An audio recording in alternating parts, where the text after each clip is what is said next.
I love the Corvus Blackstar. It is the best looking flyer in the whole game. Fight me. Like, hands down, the thing looks incredible.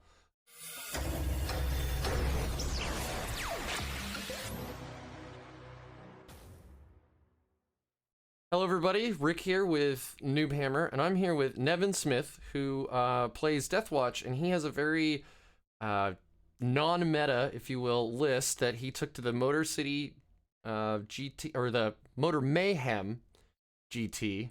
Motor City Mayhem GT. Ha! Got it. Bam. Back in April of the last weekend in April, the 24th. And I've been trying to track him down for the last few weeks, and we've just been missing each other, but I definitely wanted to talk to him. He seems really plugged into the Ohio Warhammer culture, and he seems like he's got a very interesting list that did pretty well, and I'd like to talk to him about that. So, Nevin, let's just jump right in. Why don't you tell me a little bit about yourself and a little bit about how long you've been playing, and then finally why Deathwatch? So I've been playing Warhammer long enough to know that I'm getting old. Um, we got into Warhammer through the Dawn of War series that back in high school, so that can give you an age stamp on me. But that PC game series came out, and then some of my friends thought it was the coolest thing, and then we played it for a number of years without realizing that it was like a tabletop thing. And then I discovered like the wiki page for it one night and just fell into the rabbit hole of like, oh yeah, Horus tried to kill the Emperor and he beat up Sanguinus, and it kept going. Like he just kept clicking, and I'm like, eventually I got to the point I'm like, this is so cool. And then we met some other friends who had been in the game for a long time. Like we're talking like old school grognards who had been playing since the early 80s, whenever it was founded. So they'd been playing it, since first edition. And, we got into it that way. And I played competitively in 5th and 6th. And then 7th edition, I got out for a while, played X-Wing and War Machine. And then 8th edition reeled me back in pretty hard. And I've been really enjoying 9th. Really enjoying 9th. All right, so out of all those factions, there's what, 17 in the game right now? 13 or 17, something like that. What made you pick Deathwatch? So I play a number of factions. Okay, I play that's fair. Knights, I play Custodians, I play a variety of Chaos. I used to play Tyranids. So Deathwatch are one of the factions that I got into in 8th. I thought they were really cool. And, I was like, man, this is a really cool army. So I decided to pick up a bunch of Redemptors. I picked up a bunch of Corvuses at the time, and they were all terrible in 8th. They were very bad. I played them a little bit, and then they were mostly just a for fun army for me. But they've always stood out to me as being really cool. Big influence for me is the first army that I started for Warhammer was I was playing Grey Knights. This is pre-5th edition Grey Knights. So this was like the 3rd edition or 3.5 book when it was like in 5th edition. And so it was like this weird wonky thing where it's like you've got Inquisition, you can play with like all the different ordos. And so I got into Grey Knights real hard, got into Inquisition real hard, and then that army came and went with me. And then Grey Knights have always been like, oh, Inquisition, but then Deathwatch for me, they're all heavily tied to Eisenhorn, because I read that novel. And minor spoilers, for people who there's a TV series coming for it, so who knows what they take from it. But there's a series in one of the or a portion of one of the books where Eisenhorn travels with some Deathwatch, and it was always such a cool thing. It was a very humanizing moment because there's a moment where Eisenhorn beats a guy, and then there's a space marine who like gets real nervous around him because he doesn't know how to ask him, like, how did you manage to do this? And so another character has to ask Eisenhorn, like, how did you manage to do this? Because the space marine is like too embarrassed to just ask you to your face. So I've always thought that was such a interesting, humanizing moment, and their travels with Eisenhorn always stuck with me. Hmm. And so, yeah, I enjoy playing them. I enjoy the tactical flexibility of them. I enjoy the play style, and there's a very distinctive play style over other Marines. I know some Oh people are yeah. kind of down on them right now, but there is a method to the madness of my list making and how I approach it. Yeah, I mean, there's yeah. So Jack Harpster just placed 11th at the Atlantic City Open playing Deathwatch. So there's definitely some teeth there, and I think it's kind of an underrated faction. I started with Grey Knights actually, so we have a little bit of a parallel here. And then I moved into Deathwatch. I loved the like elite of the elite and the multi-chapter thing. When their supplement came out for 9th, and I saw the Brotherhood of Veteran Strat, I was like, I'm in. That is amazing. That is like the coolest 2 CP you can spend in the whole game. It's so flexible. You've got an answer for everything. I just love it. So, yeah, a little bit about me, just real quick. I only started playing back in January of 2020, when a few months before the lockdown and everything. I've had friends that have been playing for years, and they've always tried to get me into it. I've been playing D&D since I was 11, and huge huge video gamer. And I also played the original Dawn of War back when it came out. Although I think I have a couple years on you. I'm just I graduated 02, and I think Dawn of War was 04. First one came out, but Somewhere in that time frame, yeah. Yeah, so I dig it. I love strategy games. Played a lot of StarCraft, so on and so forth. But how was the Motor City Mayhem GT? Like, how was it laid out? How was the feeling? I've never been to a tournament, so and I have a very like new player focused channel. So what's it like? How do you deal with the stress? And how many have you been to? So I've been to a lot of tournaments. I generally don't travel a lot. Like, obviously with COVID, we don't have a ton of travel, but things are kind of changing now. But I do a lot of local stuff, like here in Ohio. So I'll travel like Cincinnati or Columbus, but we're generally focused on like the RTTs here in the Miami Valley. But we went with my buddy Ben. He's one of my training partners. He's one of the best Blood Angel players in the whole state of Ohio.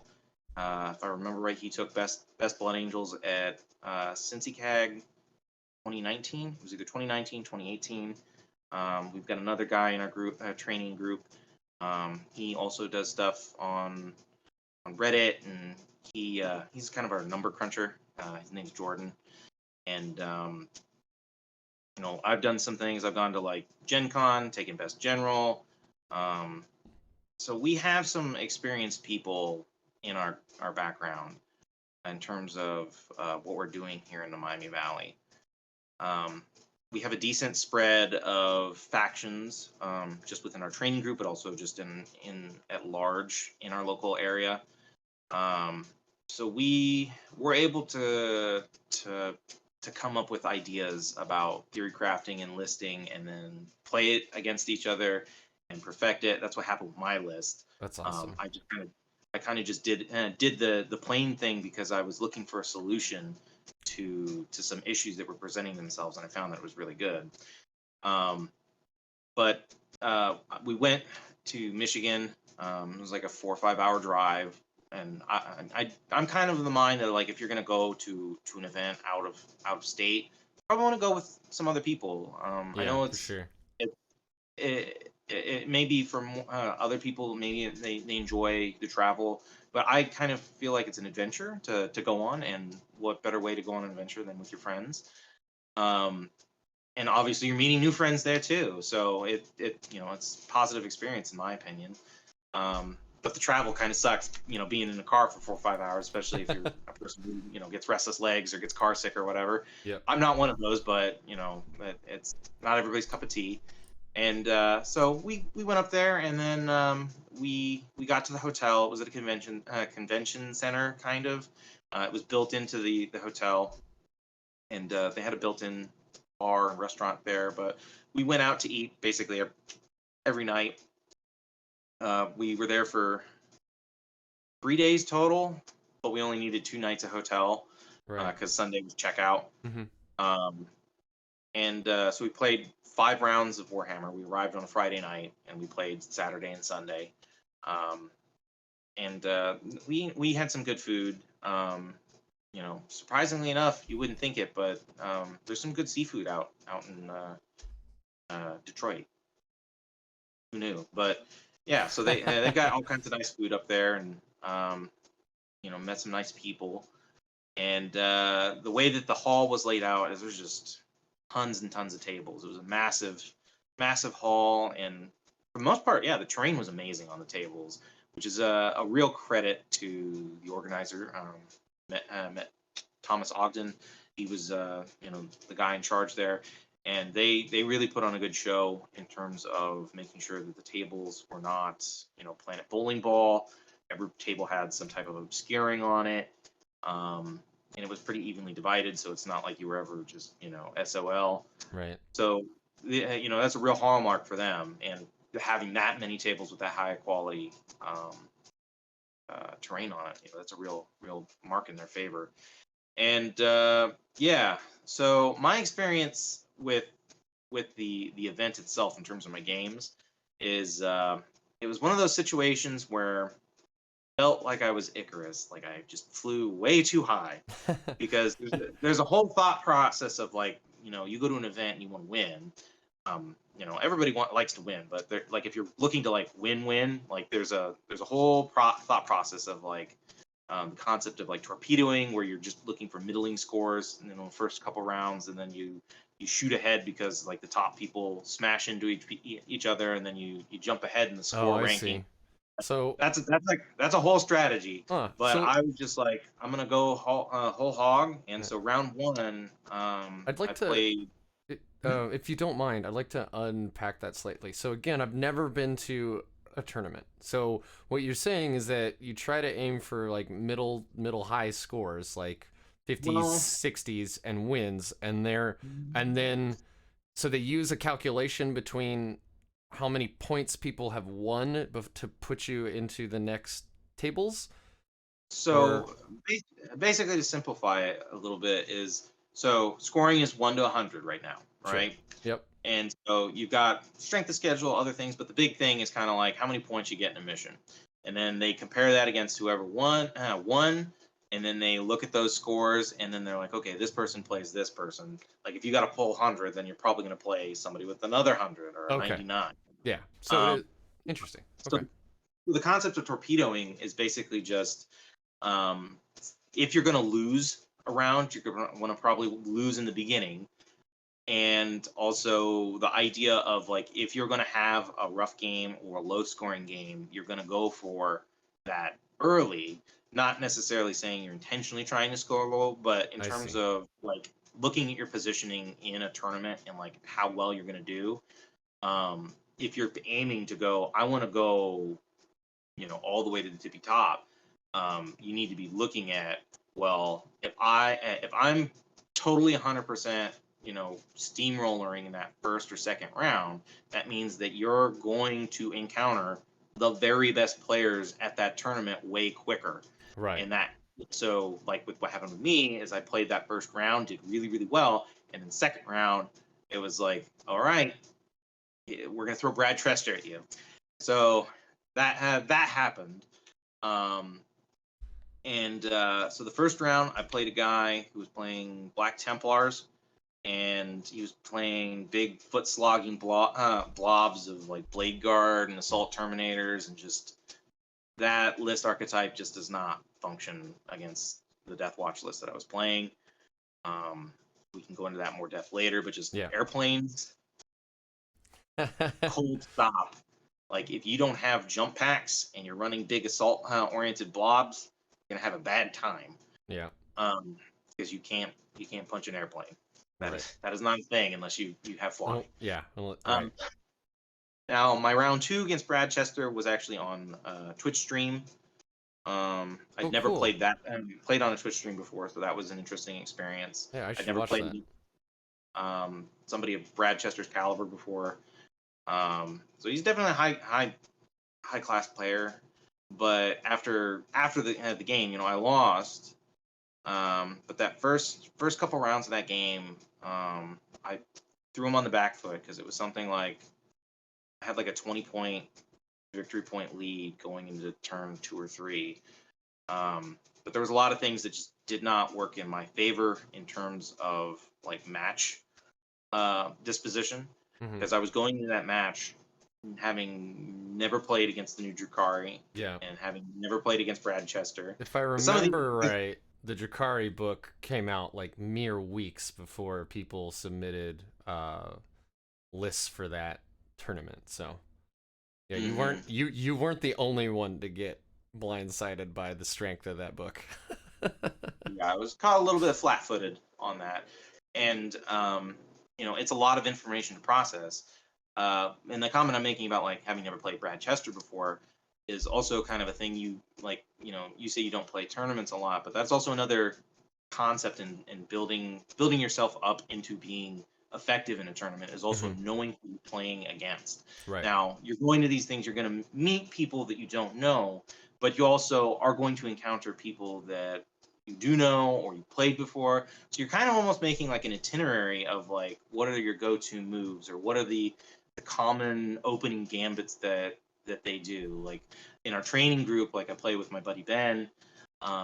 He's a Blood Angel player. He opens sometimes very aggressively. If you're not paying attention and you put a unit on the line, he's gonna 100%. He'll throw a unit of Death Company at you and then wrap and trap something, and then suddenly it's like, well, not only have I got a scary assault unit in my deployment zone, I now have to spend CP to try and break them out, and it just everything snowballs from there. And so if you're not aware of that, if you're not aware of that particular type of strategy, then you're going to make a mistake, and then he'll bop you on the nose with it, and then you've lost turn 1. Yeah. And that's interesting. That's such an important aspect of the game of understanding the way that people play their models and the way that those models can be used, which ultimately contributed to like what happened to me with like Brad Chester. Is I played my Deathwatch list. I stress tested that list almost 25 games. Like before I went to the event, I'd only been beaten twice over like 27 games. Wow. So it was a strong list. Yeah, that's pretty good. And I took it to undefeated to multiple, local events. So it wasn't just like, one and done. Sure. It was a long thought process of like building this thing up, and it's still in evolution. Yeah, it always is, especially with facts coming out and point changes and this and that and the other thing. So yeah, I feel you. That's really cool. Yeah. Having a training group, I'm starting to get something together like that in my area too.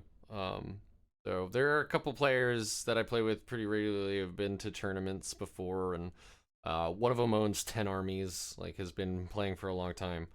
But others, like the vast majority of us are like, I've probably played maybe 3 dozen games total, maybe 4 dozen. I mean, ever. Spread between 3 armies because I can't stop buying little plastic army men. And 1,000-point games, Crusade, 2,000-point games, the whole 9. So it's really cool to hear that there are these training groups that like really get going and get functional, because I want to be there. I want to improve all the time. Yeah, it's definitely one of those things it's really fun too to have a team, have a group with you. Because when me and Ben went to this event together, we'd been going to local events a lot, and Jordan joined us, some of our other friends would join us, and so between rounds you get to talk around the water cooler, like how'd you do, what'd you think, and then somebody wins, somebody loses, and then you go home, and then that next week, a couple weeks, you've got that fire in the back of your mind. Yep. Like, all right, I got a new idea, and I got people who want to help make that idea a reality. Man, that's awesome to hear. Yeah, and it's a very supportive environment. And it's also important too to have that discussion, not just in your own local group, but also when you're doing pickup games, things like that. And it's something that I've had to learn to ask people is what kind of game do you want to play? Here locally, I've got people who, I don't even know that well, who message me and ask me hey, we know you and Ben and Jordan and these other people do really well in tournaments. We want to know more about how that do. What are you guys doing? And I said, well, we play all these games together. And they ask, well, can we get a game in? And I'm more than happy to oblige. Yeah, hell yeah. You have that discussion, because if a guy just walks up and says, hey, I want to play a narrative game where I just have 1,000 grots on the table, and you're like, all right, I'm bringing nothing but Punisher Gatling tanks. That's all my arm. You're not gonna have a great game. Just Gladiator Reapers. Yeah. You need to have that discussion, especially once you're becoming more of a competitive player too. You have to recognize, you need to have different levels of setting on what are you doing here. Yeah. I could run in our personal group. We have a guy named Ken in our group, and he's kind of our quartermaster. Guy's a great guy. I've known him for years, but he's got this great basement setup, and he's been getting into terrain real heavily. And in that group there, that basement hammer that we do silly things occasionally do Terminator brawls, where it's just everybody bring 2,000 points of Terminators, and that in that group where we're a little more casual, I never flew my Deathwatch list once, right? Because it wouldn't be a great experience for people. Yeah, because I feel that it is a rough thing to deal with. Yeah, if you're ever really bored, my first battle report is up on my channel, and it's a 2v2. It was Deathwatch and Space Marines versus Deathguard and Necrons, and it was completely ridiculous. I was I just want to bring a Gladiator Reaper because I have the model. Who wants to play this? It's going to be bad. It's not a great list, but we had fun, so... I feel you. A lot of the time we play, we don't get a lot of games in, maybe 1 or 2 a week if we're lucky. So most of the people that I play with are no, I want to, I'm trying out this list that I think is pretty good. And it's, we don't really do list tailoring at all. We're no, this is something that I think could do well in a local tournament. So you need an all-comers list and, the whole 9 yards. So we're rarely doing anything particularly crazy, but we're also not that good. So it's all a learning process. Oh, for sure, yeah, 100%. So let's jump into this list. So not only did I notice this list was pretty crazy, or at least not what anybody that I'd been speaking to in the Deathwatch community had been expecting, but I actually had multiple other people message me on the Deathwatch Discord and be like, hey, have you seen Nevin Smith's list? You should interview him. It's really crazy. And if any of you have watched my other interviews with Lou Rollins or Jason Snagowski, I love the Corvus Blackstar. It is the best looking flyer in the whole game. Fight me. Hands down, the thing looks incredible. I have one. I feel bad because I feel like I don't know its potential, and I've run it a couple times, but mainly as a troop transport. So I wanna pick your brain. I wanna learn the flock mentality of 3 Corvuses, or 3 Corvi? Corvuses? Flock of Corvi. Yeah. We'll go. So you have a patrol and a vanguard, and the patrol is led by a Primaris Tech Marine with all the goodness on it. Master of the Forge, Tome of Ectoclades, add up to the codex for Ultramarines for that sweet CP regen.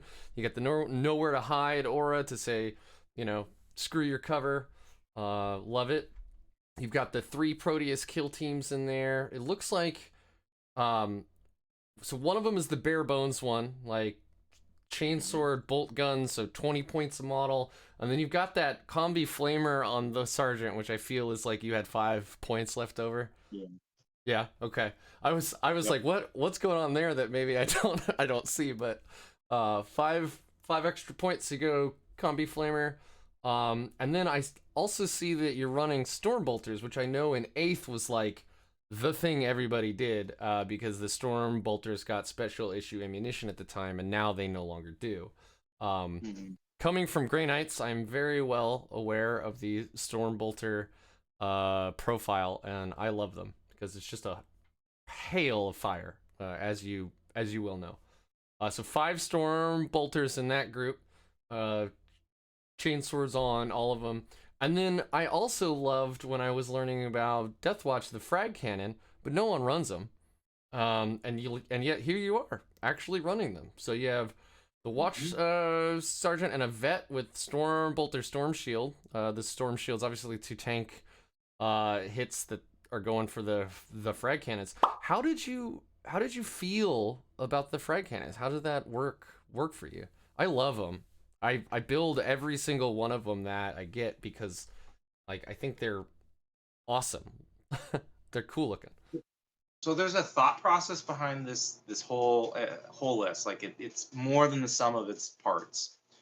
Um, Basically the veteran squads, their purpose is to get out and kill something cheap and easy or a horde. And you're starting to see more of that stuff with like Drukhari, Canicus. They're running these big units of kind of soft profile, and T3 with either 5-up invuln or like a 4-up armor save. But their purpose is to just deplete units to the point where they're easy pickings to be able to remove them off of objectives. And you're not investing a whole lot into doing it. Like none of them are more than probably none of my squads are more than about 150 points. Whole list That's is kind right, of yeah. compartmental. Nothing in the list is more than about 200 points. So anytime anything dies, it's not like I'm losing like a huge chunk, which is important, I feel, for Deathwatch because you don't have many points to play around with. You are an expensive army to begin with. Yeah. So going for that efficiency of, we have a very specific unit purpose with these veterans. They're all geared towards killing things with that profile in mind. So I don't really need to. I'm not going to throw them into like a squad of Plague Marines or Death Shroud, but I can get them out, put them on a point. They can plink some wounds, and it's not like I'm feeling like I'm wasting anything. Then the other portion of the list comes from the massive amount of firepower I can put out that just innately ignores cover. All the Corvuses, because of that 5-point upgrade, basically ignore cover. The Auspex array. Mwah. It's very good. And then the Tech Marine, he picks a unit and says that thing there, that dies, whatever it is, because the Redemptors put out a just ridiculous amount of firepower. It combos well with the captain sitting there. He gives them the rerolls. He gives them the 5-up invuln save. So there's a lot of things going on in the list where it's synergizing to make sure that whatever it is you're putting firepower into, it does work. The thought process I had on the list concept was everything that's on the ground needs to be durable as I can make it, because everything dies. Everybody's packing lots of multi-meltas. They're packing lots of eradicators. They're packing lots of things that are hit like a freight train in melee. So you need to have a way to mitigate some level of that, and you need to have a way to disperse that damage. So that's what the Tech Marine's doing. He's sitting there and he's giving +1 to hit on those Redemptors, and he's flat 3 healing them, and you're packing that behind -1 damage, 5-up invuln save.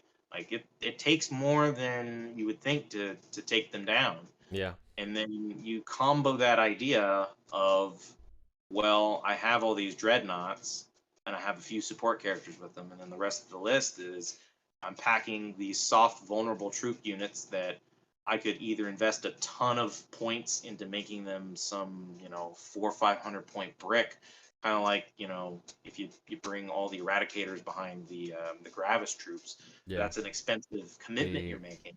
Indomitor kill team. Yeah, Yeah.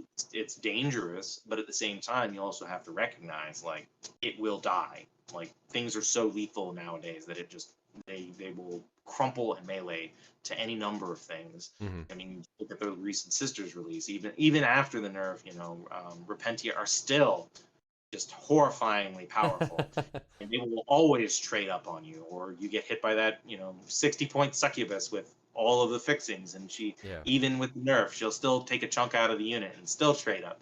So you're looking at how are you trading, and so from that process, it's like, all right, I'm solving one problem in the meta of people are packing high power weapons, whether it's in melee or assault.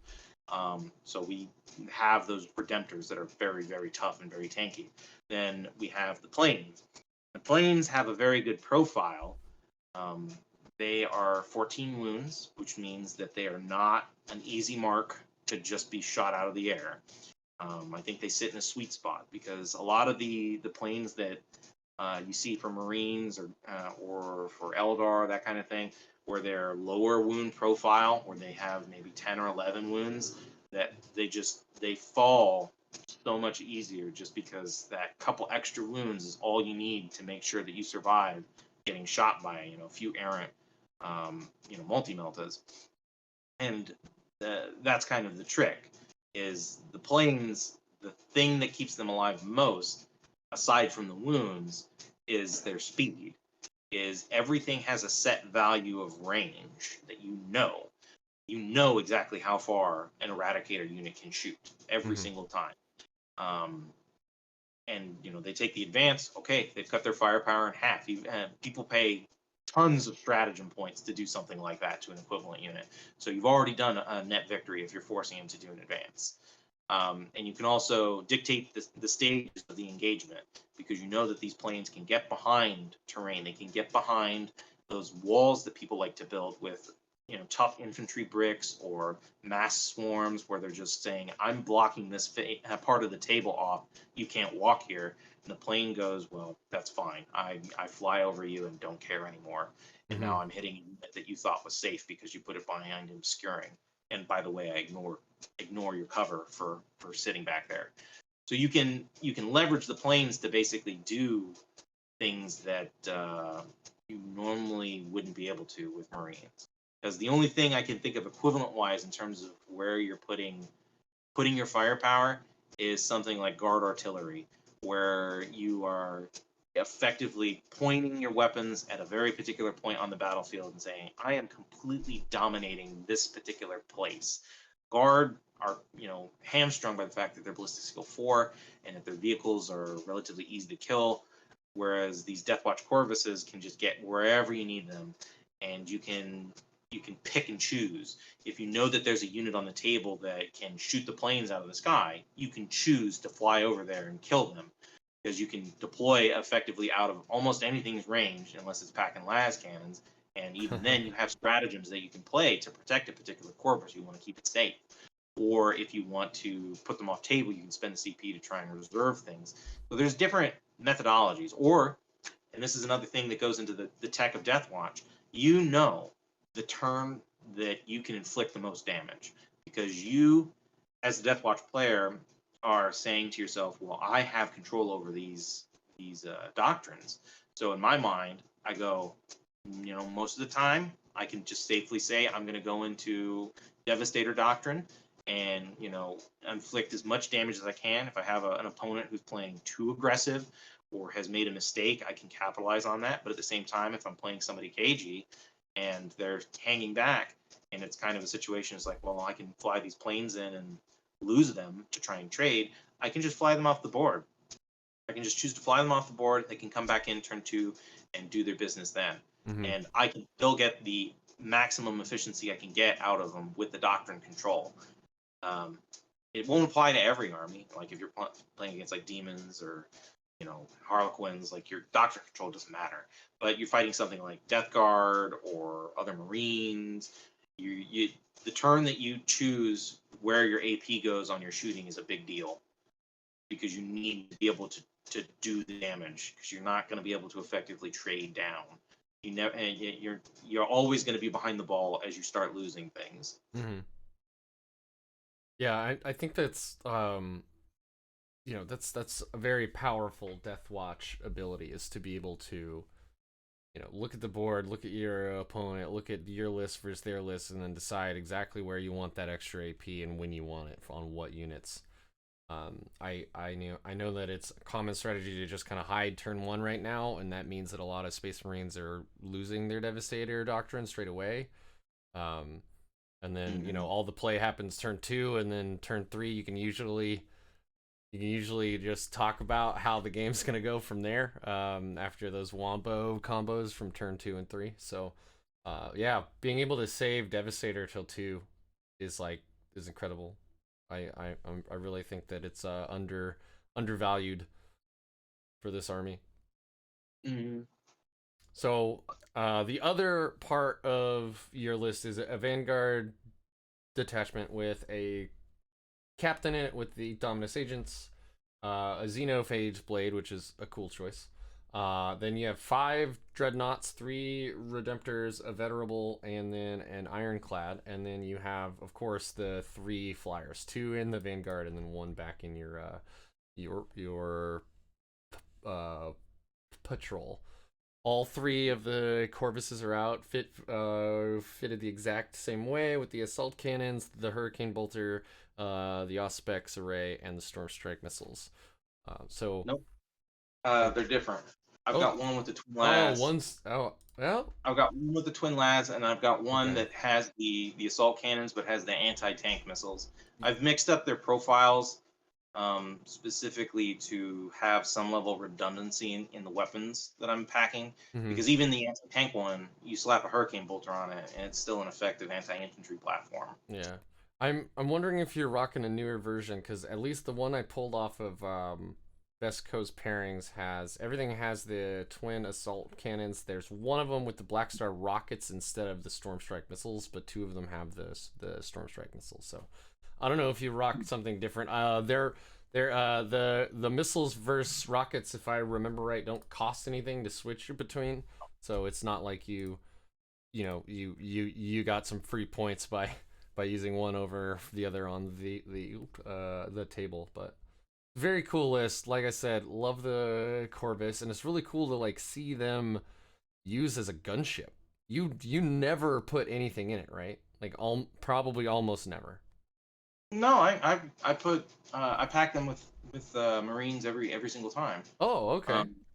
Yeah, because you gain basically nothing being out turn 1, because it opens your Marines up to just being plink fired, and it reduces the target profile that your opponent can use. Because once you have infantry on the board, then anti-infantry guns can attack them. If you're just getting a whole facing of armor, there's nothing that can effectively attack. Interesting. So, I mean, they have to start on the board, right? The Flyers? Yeah, they absolutely do. Yeah, okay. I know they can fly off after turn 1 and come back, but that's an interesting point, because I hadn't thought of it that way, because I always just rush them up the board, and I don't ever take them off. But like I said, I'm a very new player, so I bet you that's a pretty common misuse of aircraft. Patience is a very big deal with Warhammer. Yeah, I'm definitely learning that, for sure. You need to be thinking 2 turns ahead in terms of what you're actually doing. When I put my army out on the table to deploy it, I'm already thinking to myself, what am I doing? What am I going to be doing on turn 3? There are many times where my army list will more than happily concede board control. It will concede board control to an opponent to let them just absolutely swarm 2 or 3 objectives and go, okay, turn 1, turn 2, you're getting 15-point primaries. But then what happens turn 3 when I've gutted everything on half the board because you moved up, you've been too aggressive, and then you've suddenly put yourself in a position where it's do you have the resources left over to take out Corvuses and Dreadnoughts and get to the contents inside, because the whole purpose of those Marines, like I was saying, is you're not really going to throw them head to head. That's not why they're there. They're there to, I'm going to throw this unit in the backfield and it's going to kill like a 10-man guard squad and remove your ability to hold that objective. Or I'm going to get in there and you've left a 5-man intercessor squad. The Corvuses come over, it's softened them up, they get out, and now all of a sudden you're in this situation where now I'm dug in on your half of the table. I'm in terrain, I've got storm shields, I've got a horrifying Overwatch that you have to eat, and I have people on the ground now who are now taking your home objective, and it's forcing you to split, forcing you to change momentum. Because a lot of the lists that are floating in the meta right now are lists that really like to be aggressive, and they have a very set game plan of, well, my Terminators are going to waltz up the middle of the table, they will be indestructible, you will never kill them, and that is, I'm just going to sit in the center and do whatever. And I'm like, okay, I will never kill that, but if I get 3 units in your backfield and I kill, a couple of your objective holders, now you're in a situation, it's like, cool, you own the middle, you own that one objective, but now I have 5 objectives to your 1, and you can only go in so many directions to hold the table, and you're not very particularly fast. So you're using the old army, like United States Army strategy of vertical envelopment. That's what you're doing. You're grabbing your infantry and aircraft, you're dropping them where the enemy is definitely not expecting them, and then they're a horrible thorn in their side the whole rest of the game. Yeah, I mean, I did it against Brad Chester too. It was turn 2 or turn 3. I flew 2 Corvuses into his backfield, and people were wondering, if you watch the commentary on it, it was kind of an interesting thing because people didn't understand what was going on, and then I was doing maneuvers, and then it's like, okay, now I've forced Brad Chester to make a decision on which direction he is going, because I cleared a Raider out, I cleared some Witches out, I got an Ironclad in the backfield, and then it's it's game time. You need to commit resources one direction or another. It didn't work that time, but most of the time it does. Yeah. In terms of decision points, because I have a set plan of, I'm going to throw you off balance because I'm hitting you in the places where you're weak, or where you're throwing units that you think are safe and now they are not, and you are prone to make an error when you are put in that position, because you're not ready for it. And the planes, the other secret to the planes being like that is they are able to get into areas where it just makes it oppressive to have to deal with the fact that there's a thing there that you can't charge. Right. They can just sit in a deployment zone and fly loop-de-loops around you, and you are now just sitting in this anticipation of, like, when are the objective secure guys going to get out and take something from me? And you don't know where it's going to be. Yeah. Because there's just such a massive profile of, you can get out, you can advance, and then you can do all kinds of stuff. And then you can just sit above 20 poxwalkers, bomb them for 2 turns, shoot the crap out of them, and then drop the OBSEC troops to wipe them up. Mm-hmm. And with being Deathwatch, your vehicles are benefiting from that innate reroll. Mm-hmm. You're making an active choice of, like, these are the things that I'm going after. If I'm playing against somebody who has a bunch of Eradicators on the table, and I go, well, those are the only things that you can kill my planes with because you're all foot sloggers with, like, bolt guns or whatever. Mm-hmm. I'll go after them. I'll go after them hard, and I'll throw everything at them to wipe them to the point where they're not a threat. And now I have airspace dominance. You have nothing to stop me. The games that I have difficulty in are the ones where somebody has loaded up on a bunch of Vanguard vets who can advance and charge, things like that, where they have an effective threat range to force me to be out. But the games where people don't have tools in their box that can engage with something like that, I'll sit right on top of your Warlord the whole game and threaten to kill him. That's fair. That's pretty cool. And then they've got to hide because they got to make sure that they're wrapping their HQs with "Look out, sir" and all that jazz, because they don't want lose it. You're kind of doing the. When I interviewed Lou Rollins, he had just won an RTT with a Vindicare Eliminator list, and he said, "You don't understand. Like, even if they never shoot, like I have forced the enemy to hide their HQs and not do the things that they want their HQs to be doing. Right? You're losing those force multipliers that give the rerolls and do the buffing with psychic powers or whatever, and it's because." They don't want to step out into the open where they're going to get blapped by a bunch of eliminators and a Vindicare. So Yeah, I played that Raven Guard, so I understand 100% that thought process.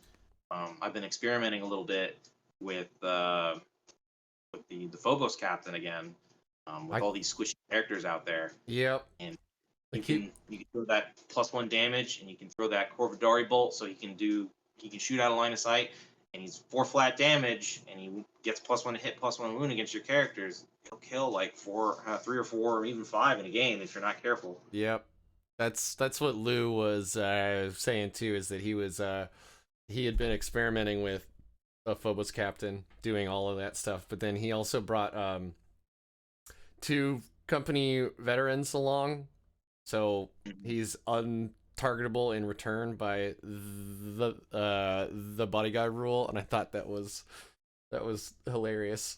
Must be frustrating to play against, but man, is that hilarious. It's very scary for people, going after that captain. Like, I played a game against a White Scars player the other day, and he threw like a unit of Outriders at him. He chased after him with like Vanguard vets. Like, he was trying everything in his power to just shut down this one 95-point model in my whole army. And you're like, because yes, like I've got 5 characters. Like, you assassinate me, I lose. Yeah. It's like, no, good, do it. Chase after that one model. That's cool. That's great. Yeah. So let's get into your matchups at the Motor City Mayhem then. So you played 5 rounds, like you said. Was it 3 on Saturday and 2 on Sunday, or 3 on Saturday, 2 on Sunday? Cool. So let's just go round by round. You just let me know what happened. So the first round, played a Black Templar player, and the list just dismantled what he had on the table, because he was playing an archetype of just a lot of slow-moving Terminator-esque bodies. Didn't have a whole lot of shooting, so I was able to just pick targets and go, I'm going to kill, in order of operations, it's kill things that can kill the planes, then kill the soft elements of the army that are holding backfield objectives, then, whatever he's got left over, it's like, cool, you've got 5 Terminators and 3 characters in your apothecary. You can fight the rest of my dreadnoughts. That's cool. It's very, very. It's kind of like, this is a list that I've practiced a lot. Yeah. Like my buddy Jordan, I was saying earlier, he plays Deathwing, and so that through experimentation, we just found Deathwing by themselves just do not have the tools, and same with that type of archetype. It just does not have the tools to deal with the pressure that the airplanes can put out. Then I played Brad Chester in the second round. I credit my loss on just not knowing what I needed to do. There's also kind of my critique of some of the newer books. I think that they're getting a little bit too far on just bookkeeping. That's exactly what Jason. Well, he put it a little. He put it up against making people be more organized, but this morning when I interviewed him, he was saying like, no, I asked him that question. I'm like, what do you think about all of these new books that are coming out and how complicated the command phase is becoming? Like the new AdMech book, I was watching a Richard Siegler versus Jack Harpster game, and Jack was playing his Deathwatch list that he brought to Atlantic City, and man, like Richard was just making one block of 20 Scutari just like unmovable. Like they were transhuman. They were +1 to armor save against like single damage shots. They had cover all the time, which obviously your list would negate that special power, but you know, they've stacked so much on top of it that it was just like bonkers. And you're almost stuck where you're like, well, it's so hard to move now that I'm just not gonna spend any resources on it at all. But then you also have 20 OBSEC troops like marching right up the board. So I think No, sisters are gonna be that way too. I know orcs probably will be. Grey Knights and Thousand Suns supposedly will be after orcs. We'll see. Yeah, I mean the command phase is getting to be like just piecemeal giving out like +1s to this unit, +1s to that unit, and so on and so forth. So well, in that second round I played with Brad Chester. I think you can see it on the Twitch stream too. Is that midway through the game they went over and asked him, you know, could you please put sticky notes on everything, because like no one can keep track of what's going on. You have 20 distinct units and they're all rolling twice for combat drugs, and you're stuffing a bunch of them into transports. So like you're fighting the shuffle of like where's the Drazar, where's the Succubus? You know where they're at. yeah, You don't know, I don't know. They're just gonna get out of a transport.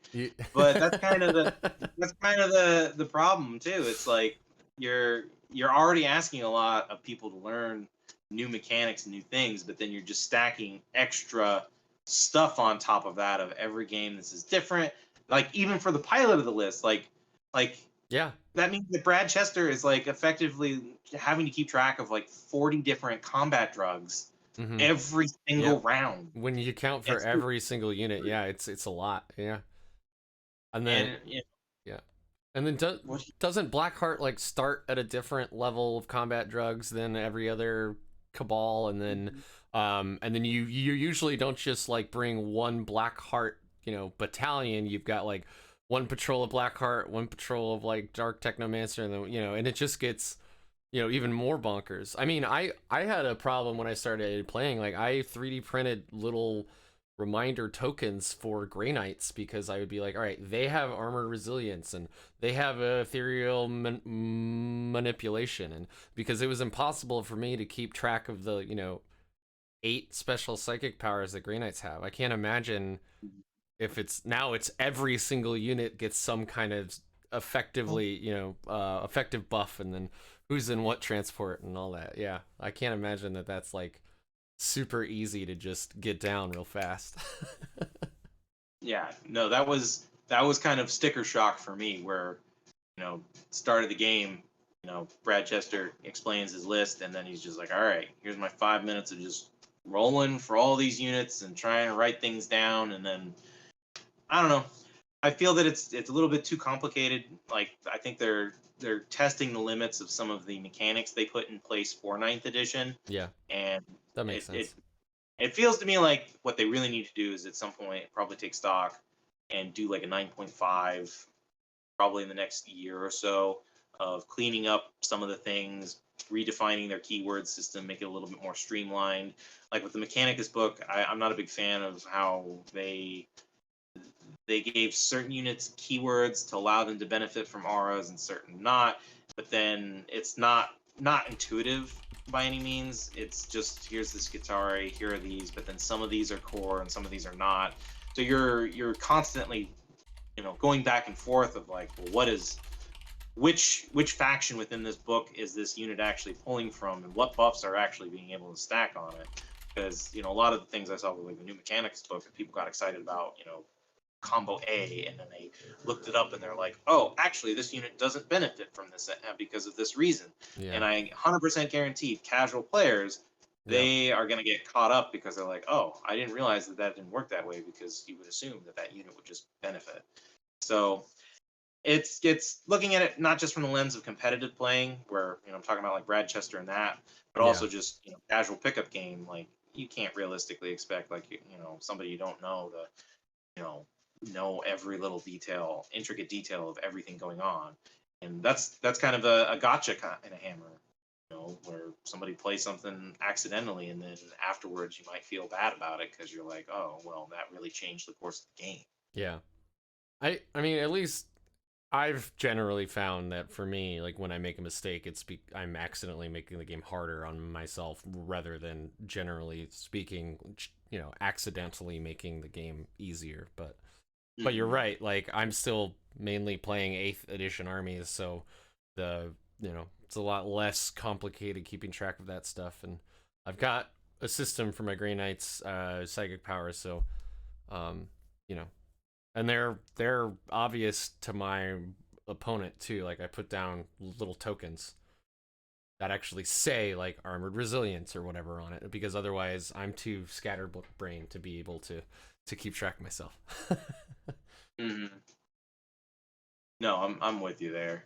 Um, that's with the list that I'm playing, there are a lot of elements into it. There's just practice, practice, practice. But it's those Yeah. same You got to get elements. in those reps. Not, yeah, it's not spread out over the whole army. It's a handful of characters with a lot of things on them Yeah. versus every single unit has two or three things you got to remember throughout the course of the game that may impact, like threat ranges or what can it effectively fight.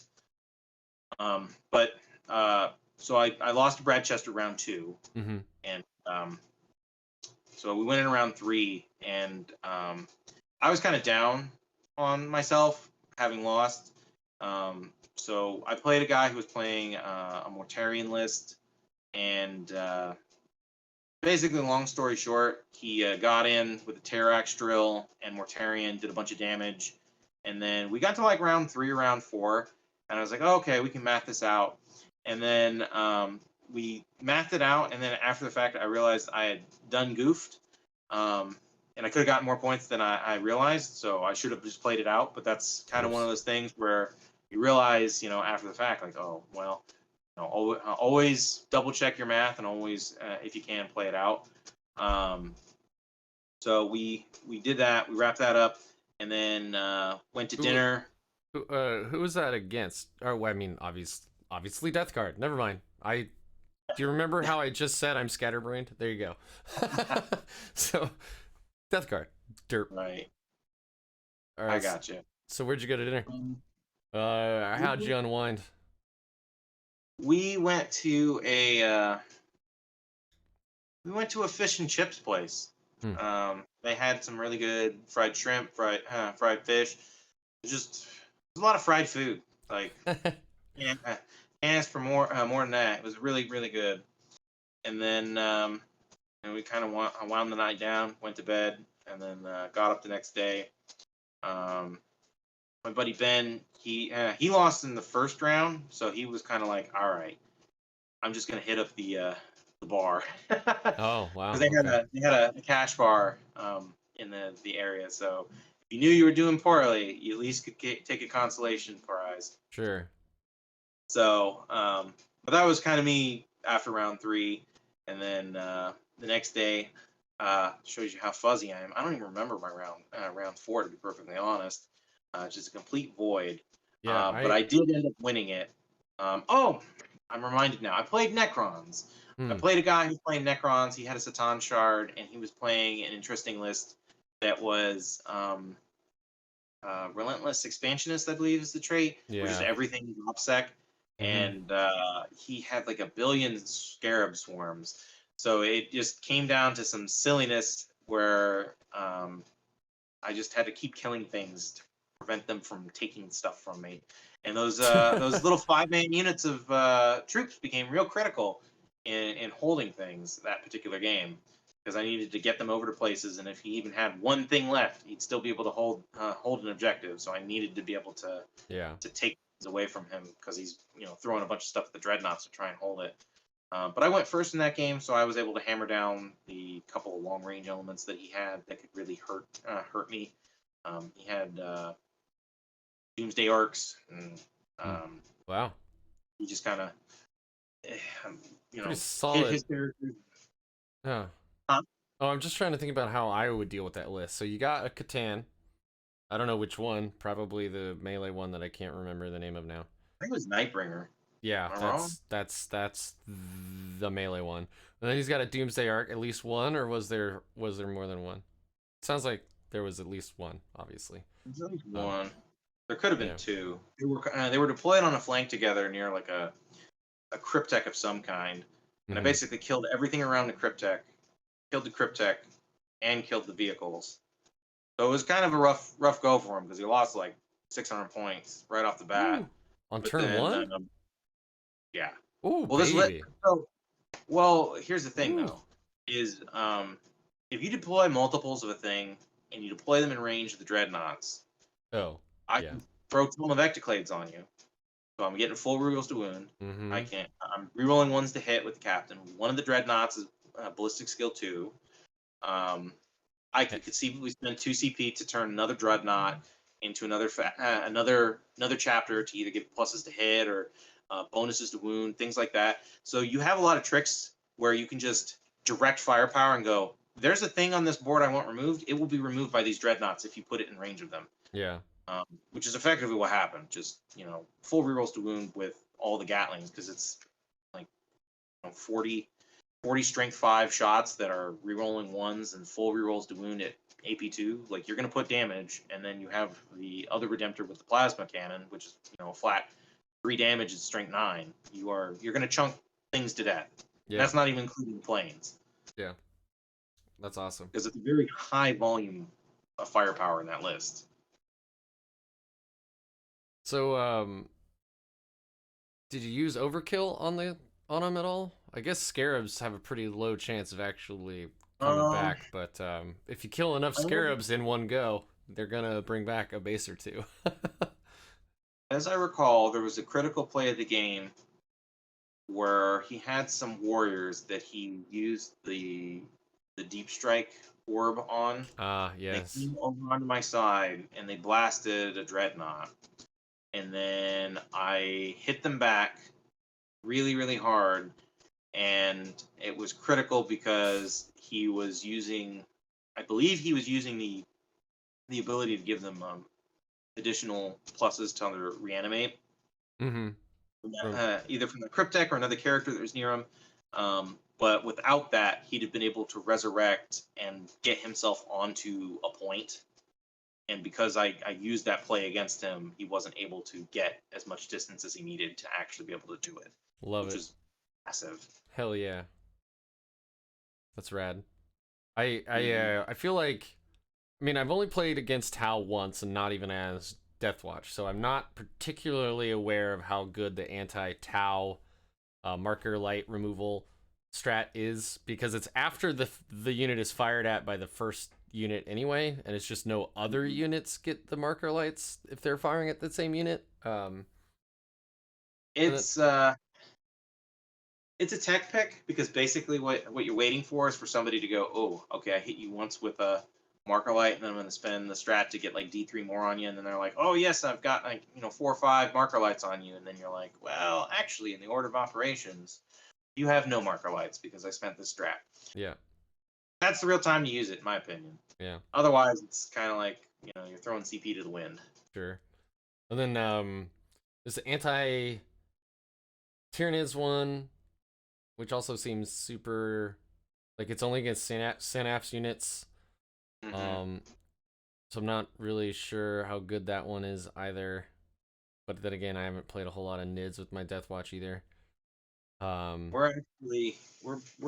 It has a use, but only because I know for a fact that we are in our lab coming up with something that might be horrifying for people to deal with from Gene Stealer Cult and Tyranids. Nice. So I know that there's a play there to use it against a very particular build. Gotcha.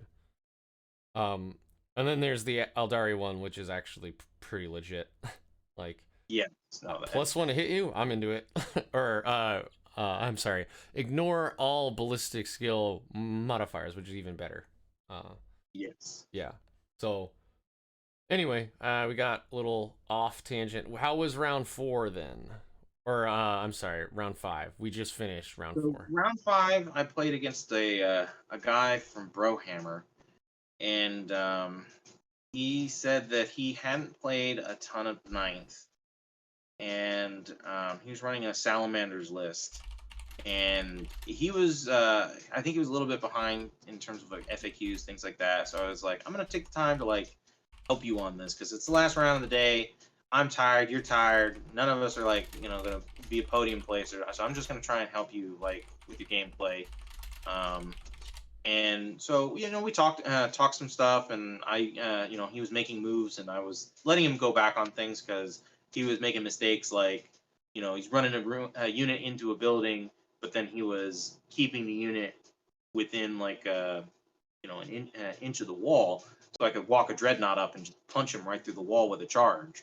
Like if you just want to be hiding in that ruin, you got to be conscious of like where you're putting your bases, because otherwise somebody can hit you with a mistake. So things like that.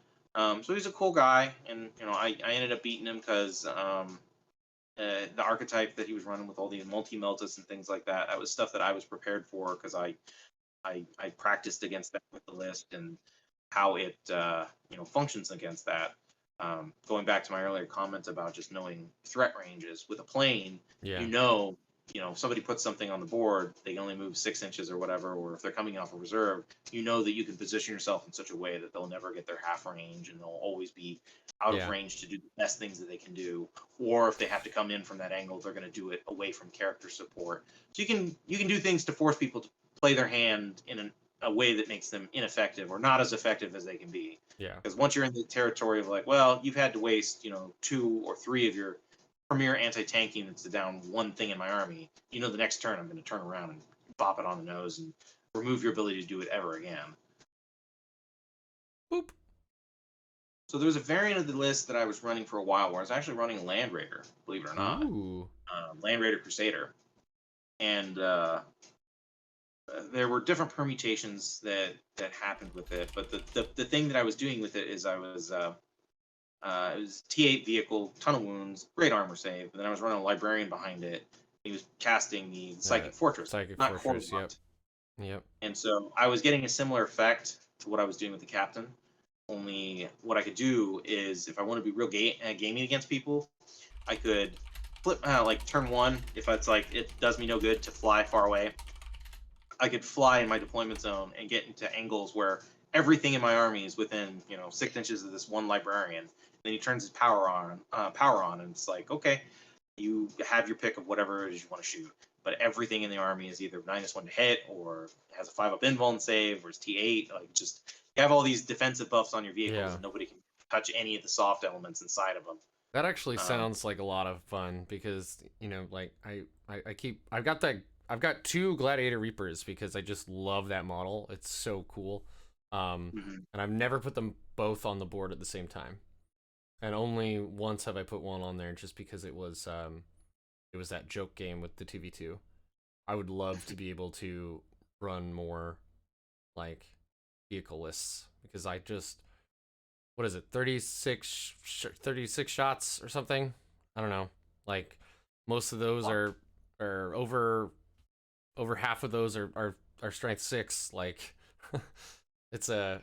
It's a lot of die rolling. Well, that's what's great about the Tech Marines. He provides a benefit where otherwise you wouldn't be able to. Yeah. Because they're core locked, so you can't give them rerolls to hit. Nope. But being Deathwatch, you can give them a lieutenant reroll against whatever your chosen data sheet is, or battlefield roll. Right. And then you give them the +1 to hit, which is why dreadnoughts are so amazing, is because you can give them those buffs. There's a version of the list I was running where I was running around with the chaplain. The chaplain was sitting next to the dreadnoughts. He wasn't even going anywhere. He was just going, okay, this dreadnought now has +1 to hit, and it has +1 to wound against the closest thing in on the table. And then my Tech Marine, he's giving another +1 to hit to another dreadnought. Yep. And then we still have like a captain.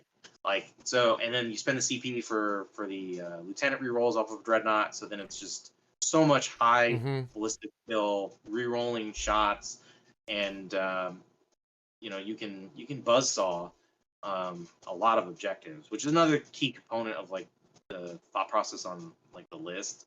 Is you typically are going to want to be in a position with your dreadnoughts where you're clustered in an area where you basically have line of sight to 2 or 3 other objectives on the table. If you basically have a dreadnought parked on a point and then you have line of sight to 2 other points on the table, then you are in a really, really good position because it means you're forcing your opponent to have to engage somewhere, and you have to kill something. And if people are trying to hide, well, you've got planes to handle that problem. Yeah, So they can't hide. Bad decisions. I mean, really, they, you know, even if you can see them, but they're in cover, you literally give them nowhere to hide from your from your warlord. Yeah, that's Doesn't really matter. cool. Yeah. In my current Deathwatch list right now, I have a dreadnought that pretty much marches up the non-strong side of the swirl, and he's just there to give the +1 to hit. I mean, he's not just there, but it's definitely a huge bonus, and one of the reasons that I take him is Wisdom of the Ancients, +1 to hit every single turn. Like, yes, it's a CP drain, but man, that, like, going from 3-ups to 2-ups, or, you know, firing, like, it's like that whole forest isn't even there now because I'm ignoring that to hit penalty. It's fantastic. Probably the number one thing that I use with that strat is probably turning something into an ultramarine, to be able to fall back. Yeah. Okay. Because Redemptors do so much work in the list that being unable to effectively target what you want to target with them is a massive detriment. Yep. So being able to pull them back, and then if you have the Tech Marine there, you can just give them the +1 to hit, and it's like you never lost anything anyway. Yeah. I was gonna actually, when you were talking about how, you know, you use your Dreadnought Death Star kind of to hold your backfield, you know, and then you mentioned the Necron Deep Strike, and my friend that plays Deathguard, he loves to bring in Terminators like turn 2 in my backfield, and right now I pretty much just have Deathwatch veterans back there, so like if Terminators get in on them, it's over. They just can't stand up to like some Death Shroud Terminators in melee. But I think if it was a Redemptor or 3 instead, he'd probably be like, maybe not. And then if you charge 1, yeah, Ultramarines fall back and shoot. I find that I usually use Brotherhood of Veterans for either White Scars or Blood Angels, but I'm also not a super experienced player. But I could definitely see, like, so I don't remember the exact wording of Brotherhood of Veterans off the top of my head right now, but it's any Deathwatch unit, right? It's not Deathwatch infantry. It's any Deathwatch unit. Because there's other things you can do with it too. Yeah. So so you could do the Dark Angels one to give the +1 to hit with heavy weapons if they haven't moved, and you can put that on a Dreadnought. And that's how you're getting it on 2 different Dreadnoughts. Well, you could potentially get it on 3 if you're running the Chaplain, the Tech Marine, and do that. So you can just turn the whole thing into ballistic skill 2. All the Redemptors. Or the planes also, it has interesting implications on them because you could make them like Crimson Fists, where they can. Oh yeah, exploding 6s and then +1 to hit against units of more models than it has, right? Yeah, so you can basically be like, well, this plane is ballistic skill 2. Yeah. I mean, that's part of the secret of like the fluidity of it. Is if I need to go heavy alpha strike with the planes, the Tech Marine can walk over to a plane and hit it with a stick, and now I have a ballistic skill 2 plane flying in your backfield that ignores cover, and has exploding 12 assault shots. Yeah, and I guess all of the different things. Yeah, I guess I think the way the Crimson Fist and the Imperial Fist ones are written is it's specifically only bolter weapons that get the exploding 6s, but you would never use the Imperial Fist one because that's also it ignores cover, and you're already ignoring cover. Yeah. So the fact that they ignore cover is such a huge hidden tech piece that I could never see myself not taking that, especially at the price point that it's at. I don't know why it's a 5-point upgrade to do that right now. I imagine eventually GW will get around to realizing what they wrote once somebody wins a big event with 3 of them. Yeah. But till that happens, it is what it is. So you already mentioned, I think, an optimization you've made to the list where you've changed out some of the weapons on, at least from whatever was on best coast pairings. So you usually run 2 Corvuses with the assault cannons and then 1 with the twin las. Yeah. Just for extra punch. The thing about that the twin las with the two anti-tank rockets is it's not as reliable as the other 2, but what it provides is it allows me to have an option to reach out and touch things because they're very long range weapons. They're very strong weapons. They're capable of wounding, infantry targets on 2s. So I can do things like, when I'm talking about taking out units in the backfield, if you've got, a 5-man intercessor unit in the back and I shoot all of these anti-tank weapons at them, you're put in a position of, do I really want to spend, CP to try and transhuman, or am I going to just lose, 4 or 5 guys potentially and just lose the objective from halfway across the table, setting up me to be able to just fly over and drop a unit off, next turn, or even on that turn. There's if I could potentially fly up a plane, put it in a position where it's like, well, this is juicy bait. I've killed your one thing off the objective, but if you decide to shoot me and take the plane down, these guys will pile out and take the objective away from you. Yeah, you're just setting them up to make like you mentioned earlier. If you could, if you force your opponent to make suboptimal decisions every time that they do that, even if they make the best possible one in under that circumstance, it's still suboptimal. So you're still getting an advantage every single time that you do that. And that's kind of what that's what you're saying the las cannon provides, is a constant threat combined with the mobility of the flyer plus the long range of the las cannons, and they have to constantly be aware that that thing is a hard-hitting threat. I mean, it's strength 9, so you're even wounding plague burst crawlers on 3s. I mean, and unfortunately, I guess it hasn't gotten the AdMech buff yet, where the damage is gonna go to D3+3, or could potentially go to D3+3. Right now, at least for me personally, I stopped running las cannons in my Grey Knight lists and my Deathwatch, and it's just because, and I know it's confirmation bias. I mean, mathematically, I understand that, but I always roll 1s and 2s for damage on my las cannons. I never get that 5 or that 6 ever. It's always oh, this is gonna be great, and then it just reached out and gently caressed their chin or whatever. So interestingly, there's things in the Deathwatch that make flying this particular list very, very spicy.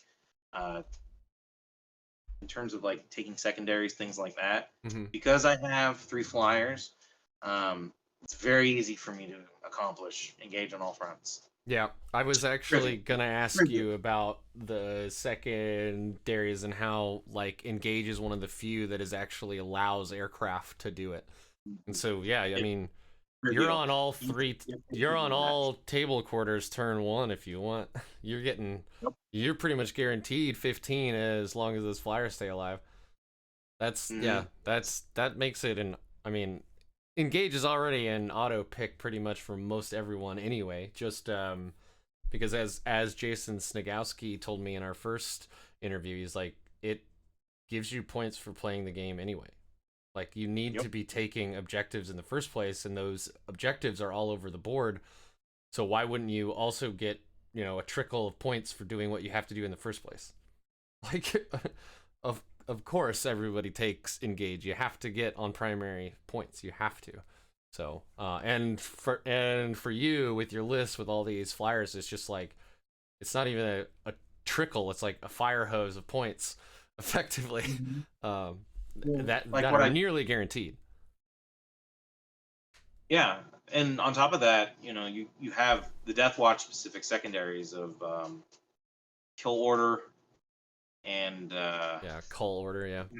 Kill Order, and I think it's Hate the Xeno or Purge the Xeno. But Suffer not the alien, but yeah. yeah, but you get a victory point just for killing a Xeno unit. Yeah. Just every time, which is basically an auto take versus Drukhari, Harlequins, Gene Stealer Cult, like just anything. It's one of those odd things that other Marine factions may struggle to get those points. By having to go like, well, I'm going to take Oath of Moment. With this list, I almost never take Oath of Moment because it's a trap. Because you can't trade with the list and you have nothing you can just effectively go, I'm going to throw this in the middle. Yeah. And it's going to die, but it's not in this list. That's yeah. That. So that's you always sure. play the 8. Yeah. Is it Suffer Not? Does it Suffer? Yeah. It is Suffer Not the Alien. Here, I'll actually throw it up on the screen. I know you can't currently see it, but so yeah, there's Suffer Not the Alien to live, which as you said, to score one victory points for each Xenos unit destroyed, and then Coal Order is where you go back and forth with your opponent and you decide which battlefield roles you're gonna destroy, and if you destroy all of the unit from that battlefield role, you get 5 victory points, so you can potentially score 15. Do you specifically look at call order if you're like fighting somebody who only has like 3 battlefield roles? Like if they're all elites and troops and HQs, you're like, yes, I'm gonna take that because at least you know what they're gonna pick at that point. It's kind of a role that you call right at the moment because you look at a list and you're like, well, I'm fighting a Custodes player and he's got a shield captain and he's got like a troop unit and he's got like 2 or 3 dreadnoughts and a tank. It's like it's not that hard to do this. And a whole bunch of bikes. Yeah. I killed 2 units and I've got 10 points right there. No problem.